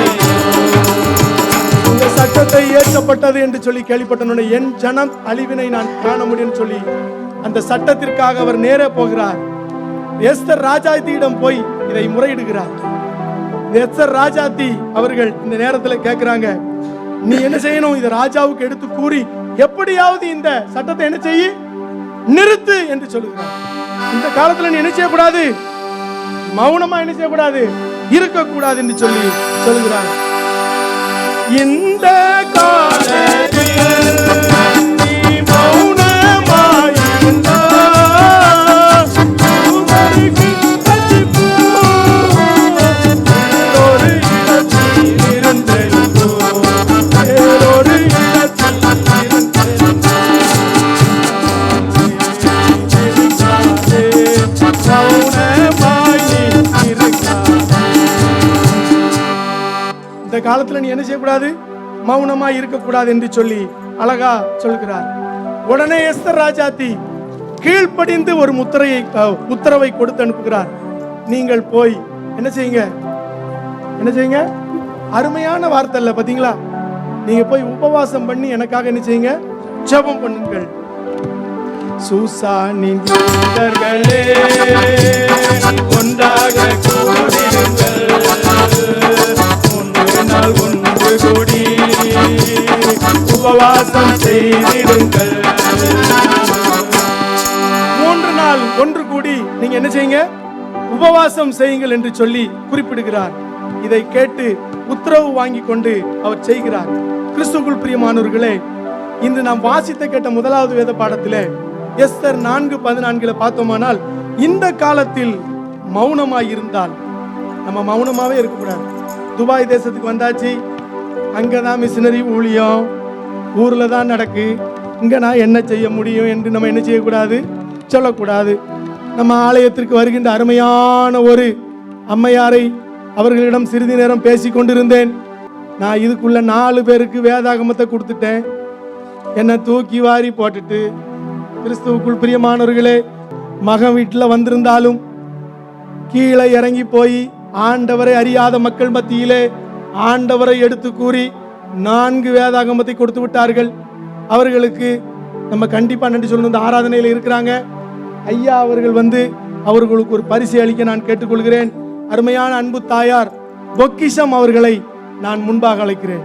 எல்லாம் சந்தோஷமா இருக்கலாம். அம்மா அவர்கள் வந்து கொண்டிருக்கிறார்கள். நம்ம எத்தனை பேருக்கு வேதாகமத்தை கொடுத்திருக்கிறோம்?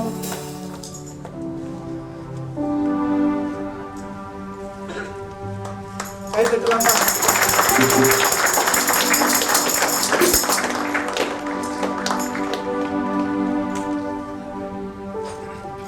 எங்க ஊர்ல ஒரு நல்ல பழக்கம் இருக்கும். யாராவது பரிசு வாங்கினா நல்ல சத்தமா கை தட்டும்.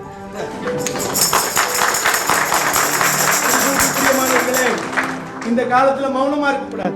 அருமையான இந்த சரித்திரத்தோடு இணைந்து எனக்கு அவங்கள தோணுச்சு. ஏன்னா மௌனமா இருக்கக்கூடிய காலம் இல்ல. வசனத்தை கொடுங்க, வசனத்தை அனுப்புங்க. அண்ணன் சொன்ன மாதிரி ஆண்களை கட்சிக்கு வாங்க. தொடர்ந்து நம்ம ஆண்டவருக்குள்ள என்ன செய்வோம்?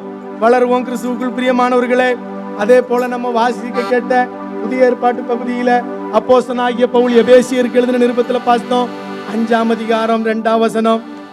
கிறிஸ்து எப்படி தன் ஜீவனை கொடுத்து பலியாக ஒப்பு கொடுத்தாரோ, அதே போல தான் எஸ்தர் ராஜாத்தி அம்மா சொல்றாங்க, நான் ராஜாவினுடைய உத்தரவையும் மீறி பிரவேசிப்பேன், செத்தாலும் என்ன செய்யறேன்? மிஷனரி ஊழியம் அங்கே எழும்பிட்டு என் ஜனத்துக்காக. யாரும் பாட்டன் சொந்தக்காரன் தாத்தா அப்பா கிடையாது. யாருக்கு? மொர்தேகாய் ஐயாவுக்கும் எஸ்தர் அம்மாவுக்கும் 2 பேருக்கும் யாரும் ரிலேஷன் கிடையாது. எங்கோ இருக்கின்ற 127 நாடுகளில் வசித்திருக்கிற மக்களுக்காக இவர்கள் தங்களை ஒப்பு கொடுக்கிறார்கள். கிறிஸ்துவுக்குள் பிரியமானவர்களே, இந்த சட்டமானது இயற்றப்பட்டு நடந்து கொண்டிருக்கின்ற பொழுதுதான் பாத்தீங்கன்னா, அங்க பாத்தீங்கன்னா ராஜாவுக்கிட்ட எப்படி போய் நான் என்ன செய்ய போறது சொல்றது அப்படின்னு சொல்லி அழகாக அந்த அம்மா ராஜாட்ட போறாங்க. ராஜாவே நீர் என்றும் வாழ்க என்று நானும் வாழ்த்துகின்றேன். ராஜாவே நீர் என்றும் வாழ்க என்று நானும் வாழ்த்துகின்றேன். இன்று உங்கள் செங்கல் போட்டு எங்கள் செய்தி ராஜாவே என்றும் வாழ்க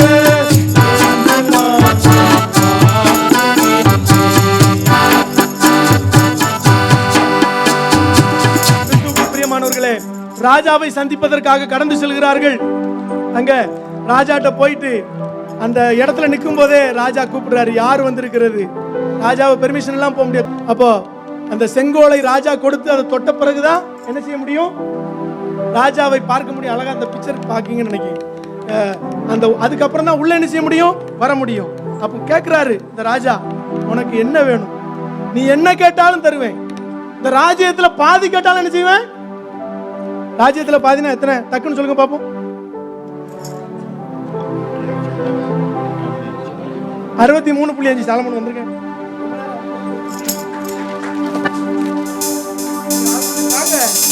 63 ஐயா கரெக்டா அடிச்சாப்ல. 127 பாதி 63 நானே நான் என்ன செய்தேன்? கொடுக்க தயார். இப்படிப்பட்ட ஒரு கேள்வி வந்திருந்துன்னா அன்னைக்கு 63 நாடை வாங்கிட்டு என்ன செஞ்சிருக்கலாம்? போயிருக்கலாம். அப்பதான் சொல்றாங்க, இந்த ராஜாதி சொல்றாங்க, அன்பின் விருந்தாமே அம்மானுடன் சேர்ந்த விருந்தாமே, அன்பின் விருந்தாமே இன்பம் மிகும் தேவ அன்பின் விருந்துக்கு ஏது தாமதமும் இல்லாதி போதேவா, விருந்துக்கு வாரும் ராஜாவே விருந்துக்கு வாரும், விருந்துக்கு வாரும். ராஜா, நான் வச்சிருக்க விருந்துக்கு நீங்க என்ன செய்யணும்? என்னம்மா எவ்வளவு பெரிய கேள்வி கேட்க, விருந்துக்கு வர கூப்பிடுறியா? உடனே வரேன். ஆனா முதல்ல முக்கியமா யாரை தான் கூட்டு வரணும்? ஆமானையும் அழைத்து கொண்டு வாங்கன்னு சொல்றாங்க. ராஜா போய் முதல் விருந்துல உட்கார்றாரு. ஆமானுக்கு எப்படி இருக்கும்? ஒரு ராணி அழைத்த விருந்து. அந்த விருந்து நடந்துகிட்டே இருக்கு. கிறிஸ்துவுக்குள் பிரியமானவர்களே, என்னம்மா வேணும்னு அடுத்தால கேட்கிறாரு. விருந்துக்கு தான் கூப்பிட்டியா? இல்ல ராஜா, நாளைக்கு ஒரு விருந்து இருக்கு. இன்னைக்கு ஒரு கெஸ்ட்டை நம்ம இன்னைக்கு ஒரு உங்க விஐபியை கூட்டிங்கன்னா இன்னைக்கு சாப்பாடை போட்டு நாளைக்கு வாங்கினா வருவாங்களா? நோ. நீங்க வேதத்தை தியானிக்கணும். நீங்க ஃபர்ஸ்ட் அந்த நாள்ல ஆமான குறிச்சு என்ன செஞ்சிருக்கலாம்? ராணி அம்மா சொல்லியிருக்கலாம். நோ, அதற்கான காலம், அதற்கான நேரத்தை அவர்கள் எதிர்பார்த்து சொல்றாங்க ராஜாட்ட, ராஜா நீங்க அடுத்த விருந்து நாளைக்கு, அதுக்கு நீங்க என்ன செய்யணும்? வரணும். உற்சாகத்துல வராரு. இன்னைக்கும் சாப்பிட்டாச்சு ராஜ சாப்பாடு, நாளைக்கும் சாப்பாடு. இதை நினைச்சு பயங்கர சந்தோஷத்துல வருகிற வழியில தான் அடுத்த ஆளுங்க யாரு நிக்கா? நம்ம ஆளு, நம்ம முருதேகாய் ஐயா. நல்லா மரியாதை கொடுப்பாரு. ஆமான் வர்றதை பார்த்துட்டு எப்படி நிப்பாரு தெரியுமா? அவரு ஜம்முன்னு நிப்பார். குனி வேதத்தை சொல்லிருக்க அசைய மாட்டாராம். அசையாமலும் குனியாமலும் இப்படிதான். நம்மளுக்கு இப்படி நின்னா இவன் என்னடா நெஞ்சு நிமித்தி நிக்கான்னு கேட்போம். அப்படிதானே கேட்போமா இல்லையா? என்ன சிரிக்க எல்லாரும் சும்மா அப்படி நின்னாலே நம்ம ஜாடையை பார்த்தாலே நிறைய பேருக்கு சிலருக்கு நேச்சுரலா இருக்கும். பார்க்கதே இப்படிதான் பார்ப்பாங்க. இவன் என்ன முறைச்சு பார்க்கான்? ஏன் இல்லப்பா, அவர் பார்வையே அப்படிதான், அப்படிதான் இருப்பாரு. அப்பவும் போட்டு கொடுக்குறான் பாருங்க. இப்பவும் வணங்கல, இப்பவும் உங்களை என்ன செய்யல? ஆமான் வணங்கல. அதை விடுறாரு அவரு. இவன் போறான், எனக்கு அடுத்தாள் என்ன செய்யுது? ஒரு விருந்து இருக்கு அப்படின்னு சொல்லிட்டு வீட்டுக்கு போன ஆமான் இந்த கதையும் ஓபன் பண்றாரு. எத்தனை பேர் ஆபீஸ்ல நடந்த கதையை வீட்டம்மாட்ட சொல்லுவீங்க? வீட்டுல சாப்பிட்டு இருக்கும்போது பேசுவோம்ல, என்ன செய்யலன்னு ஒன்னும் தெரியாம இருக்கியா? பாருங்க, சொல்லுங்க. நான் ஒன்னே ஒண்ணு சொல்லி தரேன். நீங்க வீட்டுல இருந்து எங்க போனாலும் உங்க மனைவிக்கும் இல்லைன்னா உங்க அம்மா இருந்தாங்கன்னா நான்லாம் எங்க போனாலும் சொல்லிட்டு தான் போவேன். இந்த ஆளை பார்க்க போறேன்னா அந்த ஆளை தான் பார்க்க போறேன்னு சொல்லுவேன். வேற எங்கேயும் போக மாட்டேன். நம்ம வீட்டுல இருந்து வெளியே போறோம், சும்மா அந்த கடைக்கு தான் போறோம்னு சொல்லிட்டு நம்ம வேற எங்கேயா போயிடக்கூடாது. கடையில இந்த கடைக்கு தான் போறேன், இந்த ஆள் கூட பேச போறேன் அப்படின்னு சொல்லும்போது ஆமான் அப்படிப்பட்ட ஒரு கேரக்டர்ல போயிட்டு இன்னைக்கு இவனை பார்த்தேன், இந்த பையன் இன்னைக்கு என்ன செய்யல? பணங்களை உற்றாதியும். அங்க ஒரு வீட்டம், அங்க அடுத்தால பாருங்க, வீட்டுல உள்ள ஆட்கள் சில பிரச்சனைகளை என்ன செய்யணும்? அமர்த்தணும். விட்டுங்க, கூலா இருங்க. ரசம் ஊத்தட்டா, மோர் ஊத்தட்டா அப்படி சொல்லக்கூடாது. 10 குழம்பை கொண்டு ஒரே ஊத்தா என்ன செஞ்சிடக்கூடாது? ஊத்திரப்படாது. கிறிஸ்துவுக்குள் பிரியமானவர்களே, கணவன் கோபமாக வரும் பொழுது காலிங் பிள்ளை மெதுவா ஒரு தடவை அடிப்பாரு. அப்போ உங்களுக்கு தெரியும் ஆளு சாப்பிட்டு. டைங் டைங் டைங் 3 தடவை அடிச்சா கொஞ்சம் அமர்ந்துருங்க. கணவன் மனைவி சொல்லி கொடுக்குறாங்க, ஊற்றாதீங்க அந்த ஆமான, போடுங்க தூக்கு மரத்தை செஞ்சு அந்த ஆமான அந்த தூக்கு மரத்தை தான் என்ன செய்யணும்? போடணும் அப்படின்னு சொல்லி அழகான ஒரு காரியத்தை சொல்லி கொடுக்கிறார். இந்த திட்டம் நடந்துகிட்டு இருக்கு. கிறிஸ்துவுக்குள் பிரியமானவர்களே, உங்களுக்கும் எனக்கும் விரோதமாக, ஆண்டவருடைய பிள்ளைகளுக்கு விரோதமாக யார் சதி திட்டம் தீட்டினாலும் கர்த்தர் ஒரு ஆளுடைய தூக்கத்தை கெடுப்பார். நீங்க எஸ்தர் புத்தகத்துல பார்க்கலாம். உங்க கம்பெனில உங்களுக்கு விரோதமா எழும்பலாம், உங்களுக்கு விரோதமா யார் எழும்பினாலும் சரி, கர்த்தருடைய பிள்ளைகளுக்கு மட்டும் கர்த்தர் தூக்கத்தை வரவிடாமல் ஒரு ஆளுக்கு கெடுப்பாரு. அப்படி ஒரு ஆளுக்கு கெடுத்தார். யாருக்கு? ஆகாஸ்வேரு ராஜாவுக்கு கர்த்தர் நித்திரைய உடல. ஒரு 127 7 நாடுகளை ஆளுகிற மன்னனுக்கு தூக்கம் வரல. தூக்கம் வரல. ராஜா அந்த காலத்துல கலை நிகழ்ச்சி இருக்கும், டான்ஸ் இருக்கும், என்னெல்லாம் பண்ணலாம். அந்த ராஜா எவ்வளவு நல்லவர் பாத்தீங்களா? முதல்ல சொன்ன ராஜாவும் நல்லவர் தான். அடுத்தால ரெண்டாவது நல்ல குணம் பாருங்க. இந்த ராஜா தூங்கிறதுக்கு முன்னகுட்டி என்ன செய்வாராம்? தூக்கம் வரலையா? அடுத்த ஸ்லைட்ல இருக்குன்னு நினைக்கிறேன். அந்த பழைய ஹிஸ்டரிஸ் எல்லாம் வாசிக்க சொல்லுவாராம். ராஜாவுக்கு முன்பாக வந்து அந்த பழைய ஹிஸ்டரி எல்லாம் வாசிப்பாங்களாம், என்னெல்லாம் நடந்ததுன்னு. அப்பதான் அங்க ஒரு ஹீரோ வராரு. யாரு? மொர்தெகாய் ஐயா வருகிறார். அந்த ஐயா உன்னுடைய ஹிஸ்டரி வரும்போது கேட்கிறார் ராஜா, அந்த மொர்தெகாய் என்கிற ராஜாவுக்கு மொர்தெகாய் யூதன் என்று தெரியுமா தெரியாதா? நோ. வசனத்தை வாசிங்க. அதுக்கு அடுத்தால கீழே 2 வசனம் போனீங்கன்னா ஆமான்ட்ட சொல்லுவார், யூதனாகிய மொர்தெகாய்னு சொல்லுவார். ராஜாவுக்கு தெரியும் அந்த மொர்தெகாய்க்கு என்ன செய்யப்பட்டது, ஒன்றும் செய்யப்படவில்லை என்று சொல்லுகிறார். அப்பதான் பாருங்க, நம்மால கரெக்டா ராத்திரி தான் நடந்து திட்டலாம். வாசல்ல வந்து நிக்கிறார். யாரு? ஆமான். எதற்கு? மொர்தெகாய தூக்கு மடையில ஏத்தணும். ராஜாட்ட உத்தரவு வாங்க வந்தவர்கிட்ட தான் இவர் கேட்கிறாரு. யாரு? ராஜா கேட்கிறார், வந்திருக்கிறது யாருப்பா? ஆமான் வந்திருக்கிறார். அவருக்கு என்ன வேண்டும்? உள்ள கூப்பிடு. உள்ள நுழைஞ்சதுமே ராஜா கேட்கிறாரு, ராஜா கணம் பண்ற மனுஷன் எப்படியா அவனை கணம் பண்ண வேணும்னு யார்கிட்ட கேட்கிறாரு? ஆமான்ட்ட கேட்கிறாரு. ஏன்னா ராஜாவுக்கு 2வது ஸ்தானத்துல இருக்கிறது யாருதான்? ஆமான்.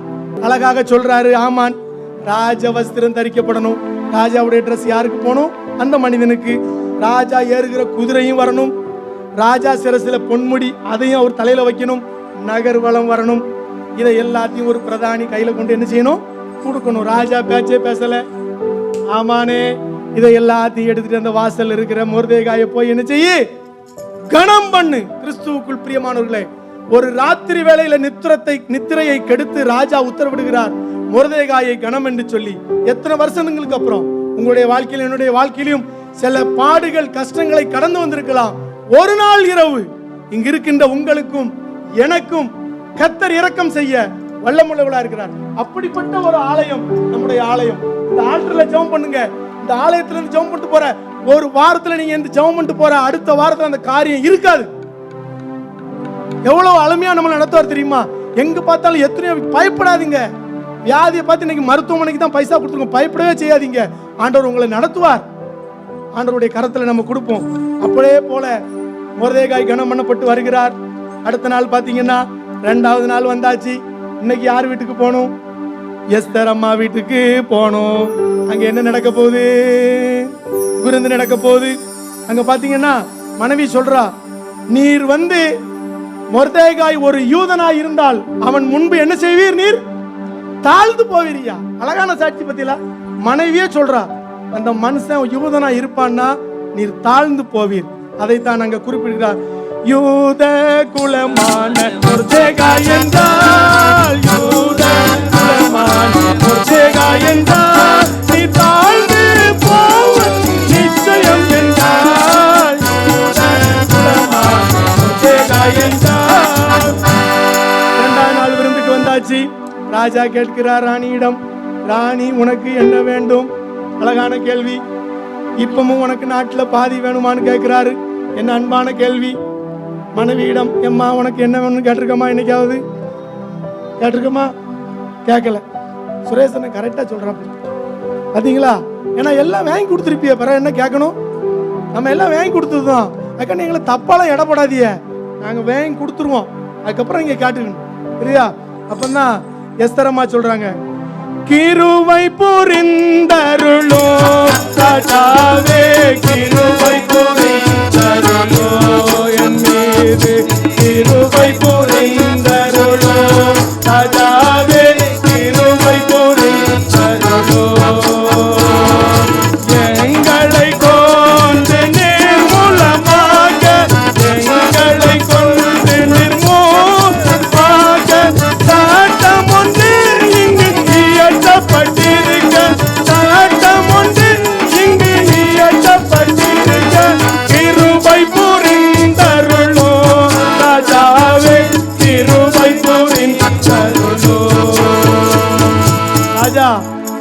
உண்மை புரிஞ்சிருங்க ராஜா. எங்களெல்லாம் அழிக்கணுமா?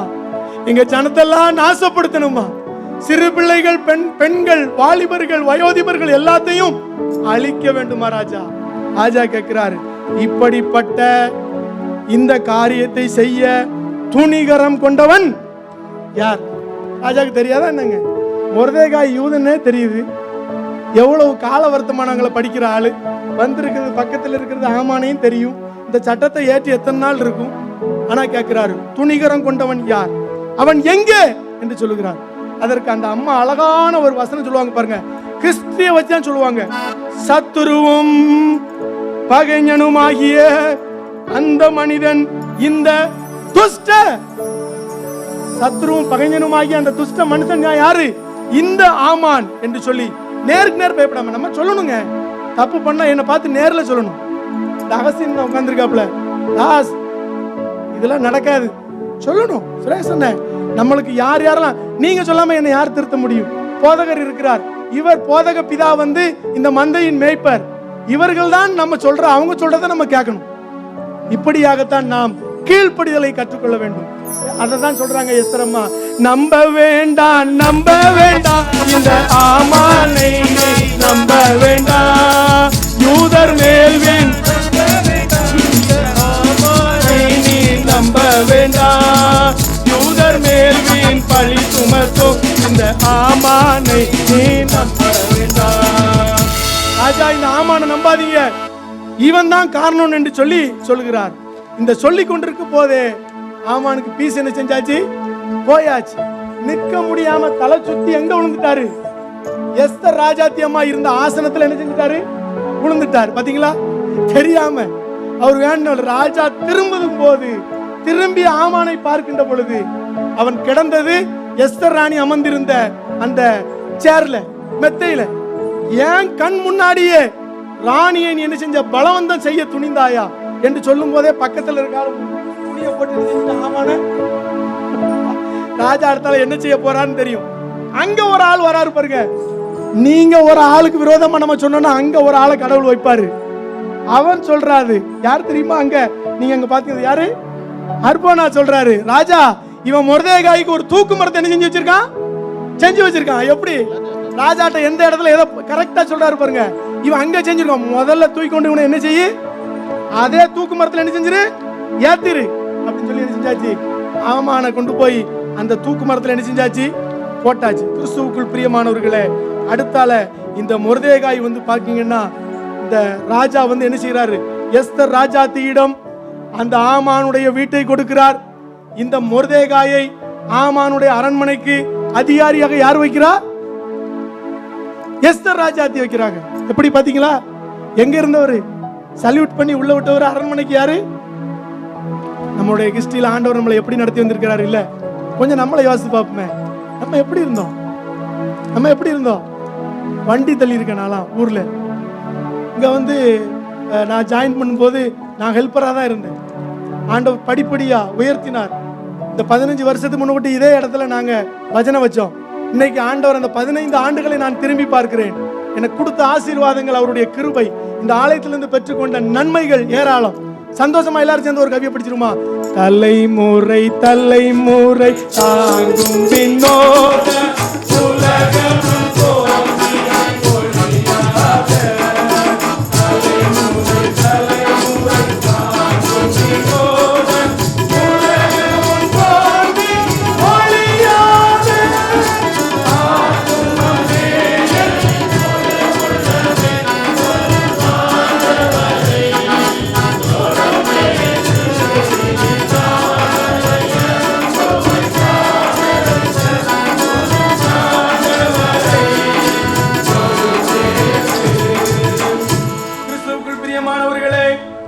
எஸ்தர் புத்தகத்துல 3:15 வாஸ்து பாத்தீங்கன்னா சூசான் நகரம் கலங்கிட்டு. சூசான் நகரம் நம்முடைய வாழ்க்கையிலும் அப்படிதான்.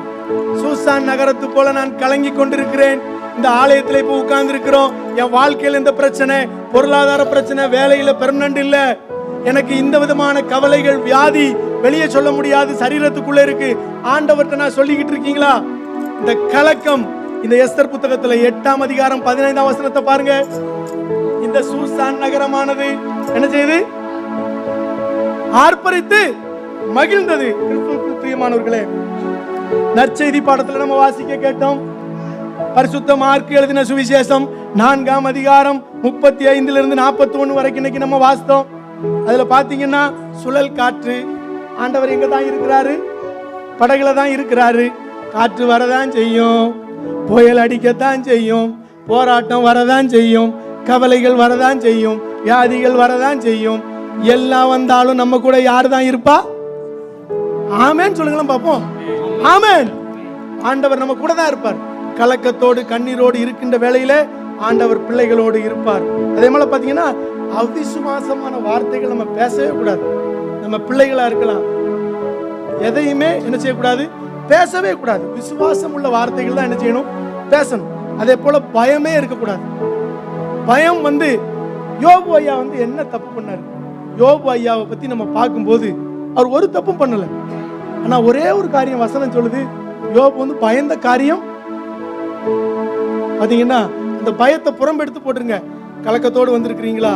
ஆண்டவர் உங்களையும் என்னையும் ஆசீர்வதிக்க வல்லவராய் இருக்கிறார். கிறிஸ்துவுக்குள் பிரியமானவர்களே, இந்த சந்தோஷம் மகிழ்ச்சி நடந்து கொண்டிருக்கின்ற பொழுதுதான் சட்டம் மாற்றப்படுகிறது. யூதர்கள் என்ன செய்யணும்? இப்ப யாரு சரி கட்டணும்? உங்களுக்கு விரோதமா யார் இருக்காங்களோ எல்லாரும் என்ன செய்யுங்க? கொன்று போடுங்கள் என்று சொல்லி மொர்தேகாய் சட்டத்தை போடுறாரு. கொன்று போடுங்கள் மட்டுமல்ல, அவர்களை கொள்ளை என்ன செஞ்சிருங்க? அடித்திருங்கள் என்று சொல்லி சட்டம் மாற்றப்பட்டு அதே போல என்ன செய்யுது? சட்டம் போகிறது. கிறிஸ்துவுக்குள் பிரியமானவர்களே, காரியம் மாறுதலாய் முடிந்தது. இந்த சட்டத்தின் மூலமாக சூசான் அரண்மனையில மட்டும் எத்தனை பேர் கொல்லப்பட்டார்கள்? பைபிள் இப்பதான் வாசிக்கலாம். யாரு? 500 பேர். மனோஜனா வந்துருங்கண்ணே. மனோஜனா வாங்க. மனோஜனுக்கு தொடர்பு நீங்க வாங்க. சரி வந்துருங்களேன். மனோஜனுக்கும் சரித்திரத்துக்கும் தொடர்பு ஏன் தெரியுமா? எங்க எஸ்தர் அக்கா அழகா எங்க கிறிஸ்துவுக்குள் பிரியமானவர்களே, 500 பேர் கொல்லப்பட்டார்கள். ஆமானின் 10 பிள்ளைகளும் வெட்டி எறியப்பட்டார்கள், கொன்று போடப்பட்டார்கள். மீண்டும் சூசான்ல பாத்தீங்கன்னா 300 பேர் கொலை செய்யப்படுகிறார்கள். யார் அடிக்கிறா? யூதர்கள். யூதர்கள் கரெக்டா இருப்பாங்க. எல்லாத்துலயும் கொடுக்கறதையும் சரிதான், வாங்குறதையும் சரிதான். சட்டம் போட்டதுதான். மொத்தம் எத்தனை பேர் கொல்லப்பட்டார்கள்? வேதத்தை பிறகு வாசிக்கலாம். போட்டு தள்ளுங்க, வாங்க.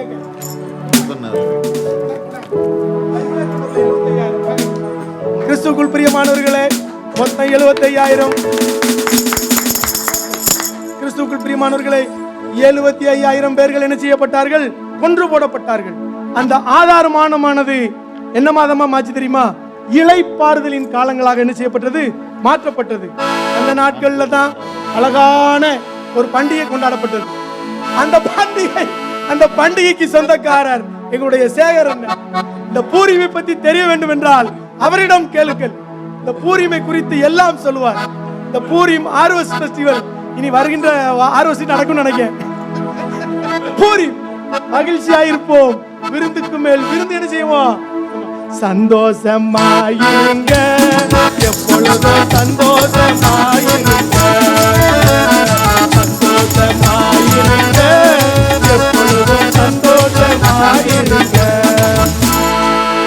நிறைய பேர் சந்தோஷமாவே இல்லை. இந்த பாட்டு படிக்கும்போது கையும் தட்டல, நீங்க படிக்கவும் இல்லை. என் மேல கோபமா உங்களுக்கு?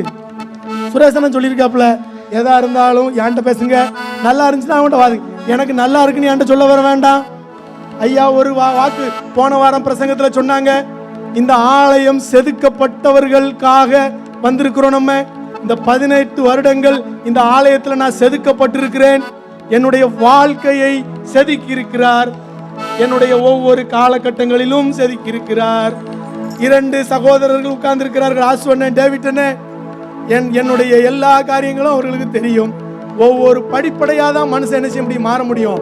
இங்க பிரசங்கம் பண்ணலாம், மாறிரு, ஆண்டவர் உன்னை என்ன செய்கிறார்? இந்த மாதிரி பாவத்தை மாற மாட்டாங்க. எப்படி மாறுவான்? நீ மாறின உடனே காங்கிரஸ் மாறினா தப்பான காரியம். நம்ம மாறிட்டோம் சொல்லி எல்லாரும் மாறணும்னு நினைக்க கூடாது. அவங்க மாறதுக்கு ஆண்டவர் அவங்ககிட்ட என்ன செய்யணும்? பேசணும். அவங்க வழிதான் பேசணும். கம்யூனிஸ்ட் போறாங்க ஐயா, ஒரு வாரமும் சகோதரர்களை சந்திக்கிறார்கள். என்ன கஷ்டங்கள், பாடுகள் எல்லாத்தையும் நம்ம என்ன செய்யறோம், அவர்கள் பகிர்ந்து கொள்கிறார்கள். இப்படியாய் நம்ம திருச்சபை வளர்ந்து கொண்டிருக்கிறது. அநேக ஊழியக்காரர்களை எழுப்பி இருக்கிறது இந்த திருச்சபை. இந்த திருச்சபையில அவ்வளவு ஊழியக்காரர்கள் எழுப்பி கொண்டிருக்கிறார்கள். அதை உணர்ந்தவர்களாய் இந்த நாளில பாத்தீங்கன்னா எஸ்தர் 10ஆம் அதிகாரம் 4 காரியங்கள் இந்த மொர்தெகாய் ஐயாவுடைய வாழ்க்கையில் நடைபெற்றது. எஸ்தர் சரித்திரத்தின் மூலமாக இந்த ஆகாஸ்வேரு ராஜாவுக்கு இரண்டாவதா யார் வாரா? மொர்தெகாய் ஐயா வருகிறார். கிறிஸ்துவுக்குள் பிரியமானவர்களே, உங்களுடைய வாழ்க்கையிலும் கடவுள் உங்களை உயர்த்த ஆசீர்வதிக்க வல்லவராய் இருக்கிறார். யூதருக்குள்ள அவர் பெரியவரா? ராஜாவுக்கு இரண்டாவது, யூதருக்குள்ள பெரியவர், எல்லா சகோதரருக்கும் பிரியமானவர். பிரியமானவனே உன் ஆத்துமா வாழ்வதற்கோ எல்லாவற்றிலும் வாழ்ந்து சுகமாயிரு மகனே. எல்லாம் வாழணும், சந்தோஷமா வாழணும். கர்த்தர் அதை நம்ம கூட ஒன்று நினைச்சுவாரு, நிறுத்துவார். இந்த நாளிலும் ஆண்டவர் இப்படிப்பட்டதான ஒரு வாய்ப்பை எங்களுக்கு கொடுத்தார். நம்முடைய போதக பிதா அவர்களுக்கு எங்களுடைய குழுவின் சார்பாக இப்படிப்பட்டதான ஊழியர்களை உருவாக்குகிறவர்கள் நிறைய தாளந்து நம்ம திருச்சபையில் நிறைய பேர் ஒவ்வொருத்தருக்கும் ஒரு தாளந்து இதற்கான வாய்ப்புகளை கொடுத்து எங்களுக்கு கொடுத்த ஊக்குவித்த அன்பு போதகர் ஐயா, எங்களுடைய ஆண்கள் ஐக்கிய சங்கத்தின் எங்களுடைய அன்பு தலைவர் சுரேஷ் பிச்சமணி அண்ணன் அவர்களுக்கு எங்களுடைய குழுவின் சார்பாக நன்றியை தெரிவித்துக் கொள்கிறோம். இது மட்டுமல்ல, இந்த கீபோர்டு வாசிக்கிற அருமையான தம்பி தெரியுமா? ரால்ஃப். யார் தெரியுமா உங்களுக்கு? தம்பி கொஞ்சம் எந்தி. தம்பி யாருக்கெல்லாம் தெரியும்? தெரியாதவங்களுக்கு நான் சொல்லணும்ல, தெரியாதவங்களுக்கு சொல்லணும்ல. இவங்க தான் சுரேஷ் பிச்சமணியனுடைய சன். பாத்தீங்கன்னா நம்முடைய திருச்சபையில அநேக பெற்றோர்கள் உட்காருமா தாளந்துகளை கொடுத்திருக்கிறார். அருமையான பிள்ளைங்க என்ன பாருங்க, எசையா இருக்கிறான். நம்ம தம்பி டார்வின் பையன் இருக்கிறான், சின்ன வயசுல ட்ரம்ஸ் வாசிக்கிற தம்பி. அவன் அங்க போயிட்டான் ஜூனியர் சர்ச். ஒரு தாளந்து பிள்ளைகளை எப்படி நாம் வளர்த்திருக்கிறோம். படிக்கிறான், பெரிய காலேஜ். அவன் ஏதோ காலேஜ் சொன்னா எனக்கு தெரியல. ஓகே, அந்த காலேஜ் பெரிய காலேஜுங்க, சும்மா லேஸ் கிடையாது, வேலை கிடைக்குமா பாத்துடுங்க. அது கிடைச்சாலும் 3 நாளையா வீட்டுக்கு வந்திருக்கான். ராத்திரி 11:30 தான் போவான். உட்கார்ந்து என்ன பாட்டுலாம் படிக்கிறான். நமக்கு ஸ்கேலும் தெரியாது, தாலியும் தெரியாது, வந்ததுதான் பாட்டு அழகா போட்டான். தாளந்து யூஸ் பண்றான். அருமையான அன்பு தம்பிக்கு கர்த்தர் உன்னை ஆசீர்வதிப்பார், ஞானத்தை கொடுப்பார். பெற்றோர் ஆசீர்வதிக்கப்பட்டவர்கள். அதே போல சபையெல்லாம் வாசிக்கிறேன் என்னுடைய ஃபயர் மாஸ்டர், உங்களுக்கு என்னுடைய நன்றி. ஃபயர் மாஸ்டருக்கு நன்றி. என்னோடு இணைந்து இந்த பாடல்ல எனக்கு சப்போர்ட் பண்ண என் அன்பு சகோதரர்கள் சேகர், அருமையான ஜோசப், எங்களுடைய ஜவஹர் அண்ணன். பாத்தீங்களா, இதெல்லாம் பாத்தீங்கன்னா அவங்க தான் டைப் பண்ணது. புக்கே போட்டாச்சு, ஒரே நாள்ல டைப் பண்ணி அந்த புக்கை பிரிண்ட் பண்ணி எங்களுக்கு கொண்டு வந்து நாங்க படிக்கிறதுக்கு எங்களுக்கு எல்லாரும் கொடுத்தாங்க. ரொம்ப நன்றி. சிம்பு, சிம்பு எல்லாருக்கும் தெரியும். முந்தா நான் புஜாலா சர்ச்சில் பார்த்தேன். சிம்பு வந்துருன்னா வந்துட்டான். காக்கியில் எல்லாருக்குமே தெரியும். மைக்கை கொஞ்சம் தூக்கி வைக்க மாட்டாப்ல, எப்பவும் கீழே தான் கிடக்கும். அதனால அடுத்தல நம்ம சொல்லிக்கலாம். அதனால இவர் தான் அவரு. ட்ரம்ஸ் அண்ணனை வந்து லேசா நினைக்காதீங்க. அண்ணனுடைய 3 பிள்ளைகளும் சிஏ முடிச்சிருக்காங்க. அண்ணனுக்கு 3 பெண் குழந்தைகள், 3 பேரும் சிஏ முடிச்சிருக்கிறாங்க. யாரையும் லேசா போட்டு இடப்படக்கூடாது. சல்யூட் அடிச்ச மொர்தெகாய் தான் ராஜாவுக்கு 2வது ஸ்தானம் தெரியுமா? இந்த அருமையான இசை கருவிகளை மீட்டு எனக்கு உறுதுணையாக இருந்த என்னுடைய அன்பு சகோதரருக்கு நன்றி. அதே போல இதையும் கேட்டு உட்கார்ந்து சிரிச்சு என்னை சந்தோஷப்படுத்தின. அதே போல வேதத்திலிருந்து பதில் சொன்னீங்க பாத்தீங்களா, அது ரொம்ப சந்தோஷம். கர்த்தர் உங்களை ரொம்ப ஆசீர்வதிப்பார். ஏன்னா தியானிங்க, இந்த வேதத்தை தியானிச்சுட்டே இருங்க. வாசிக்காம வீட்டை விட்டு வெளியே போயிடாதீங்க. ஏக்கா யாரு நீங்க காப்பி கொடுக்காது, என்ன வீட்டம்மாக்கு சொல்றேன். பைபிள் வாசிக்காம யாராவது டீ கேட்டா கொடுக்காது. பைபிள் வாசித்து வந்தா போதும்னு சொல்லுங்க, டீ தாராளமா கொடுங்க. அதே மாதிரி பிள்ளைகள் வீட்டுல இருந்து வெளியே போகும்போது சிலுவை போடாம அனுப்பாதீங்க. எவ்வளவு வளர்த்தியா வளர்ந்தாலும் உங்களுக்கு அவன் பிள்ளை தான். கூப்பிட்டு சிலுவை படுத்தான். என் பிள்ளை ராத்திரி 12 மணி ஆனாலும் எழுப்பி சிலுவை, டேடி சிலுவை போடுங்கன்னு சொல்லிட்டு தான் படுப்பான். நான் போட்ட பிறகு அவன் படுப்பான். ஏன்னா பிள்ளைகளுக்கு சில காரியங்களை கற்றுக் கொடுப்போம். அப்பா அம்மாவை எப்படி நேசிக்கணும், தாத்தா பாட்டி எப்படி கனம் பண்ணணும், அனுதினம் கற்றுக் கொடுங்க. ஆலயத்தை எப்படி நேசிக்கணும், கர்த்தர் நம்ம பிள்ளைங்களுக்கு சொல்லிக் கொடுக்கறதுக்கு நம்ம தான் கடமைப்பட்டிருக்கிறோம். 100%ல 99% பேரண்ட்ஸ் தான் காரணம். பிள்ளைகளுடைய வாழ்க்கைக்கு முன்னுதாரணமா நம்ம இருப்போம். புரியுதுங்களா? கர்த்தர் உங்களை ஆசீர்வதிப்பார். அனைவருக்கும் நன்றி. கடைசியா ஒரு மங்களம் பாடிருப்போம். எல்லாவற்றையும் நம்ம மங்களம் பாடி ரொம்ப நாளாச்சுல. மங்களம் பாடிருக்கோமா? மங்களம்னா தெரியுமா உங்களுக்கு? எல்லாரும் தெரியுமா மங்களம்? சீரே சுநாதனுக்கு ஜெயம் மங்களம்.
அன்புக்குரியவர்களே, இந்த ஆண்கள் ஐக்கிய சங்க சிறப்பு ஆராதனையிலும் இந்த பஜனையின் மூலமாக எஸ்தர் அவர்களுடைய வாழ்வின் வரலாறை நமக்கு நினைப்பூட்டிய அருமையான ஜெயசுதாஸ் ஐயா இன்னுமாக குழுவினருக்கு நன்றிகளை தெரிவித்துக் கொள்கிறேன். அதை ஒருங்கிணைத்த சுரேஷ் பிச்மணி ஐயா அவர்களுக்கும் நன்றியை தெரிவித்துக் கொள்கிறேன்.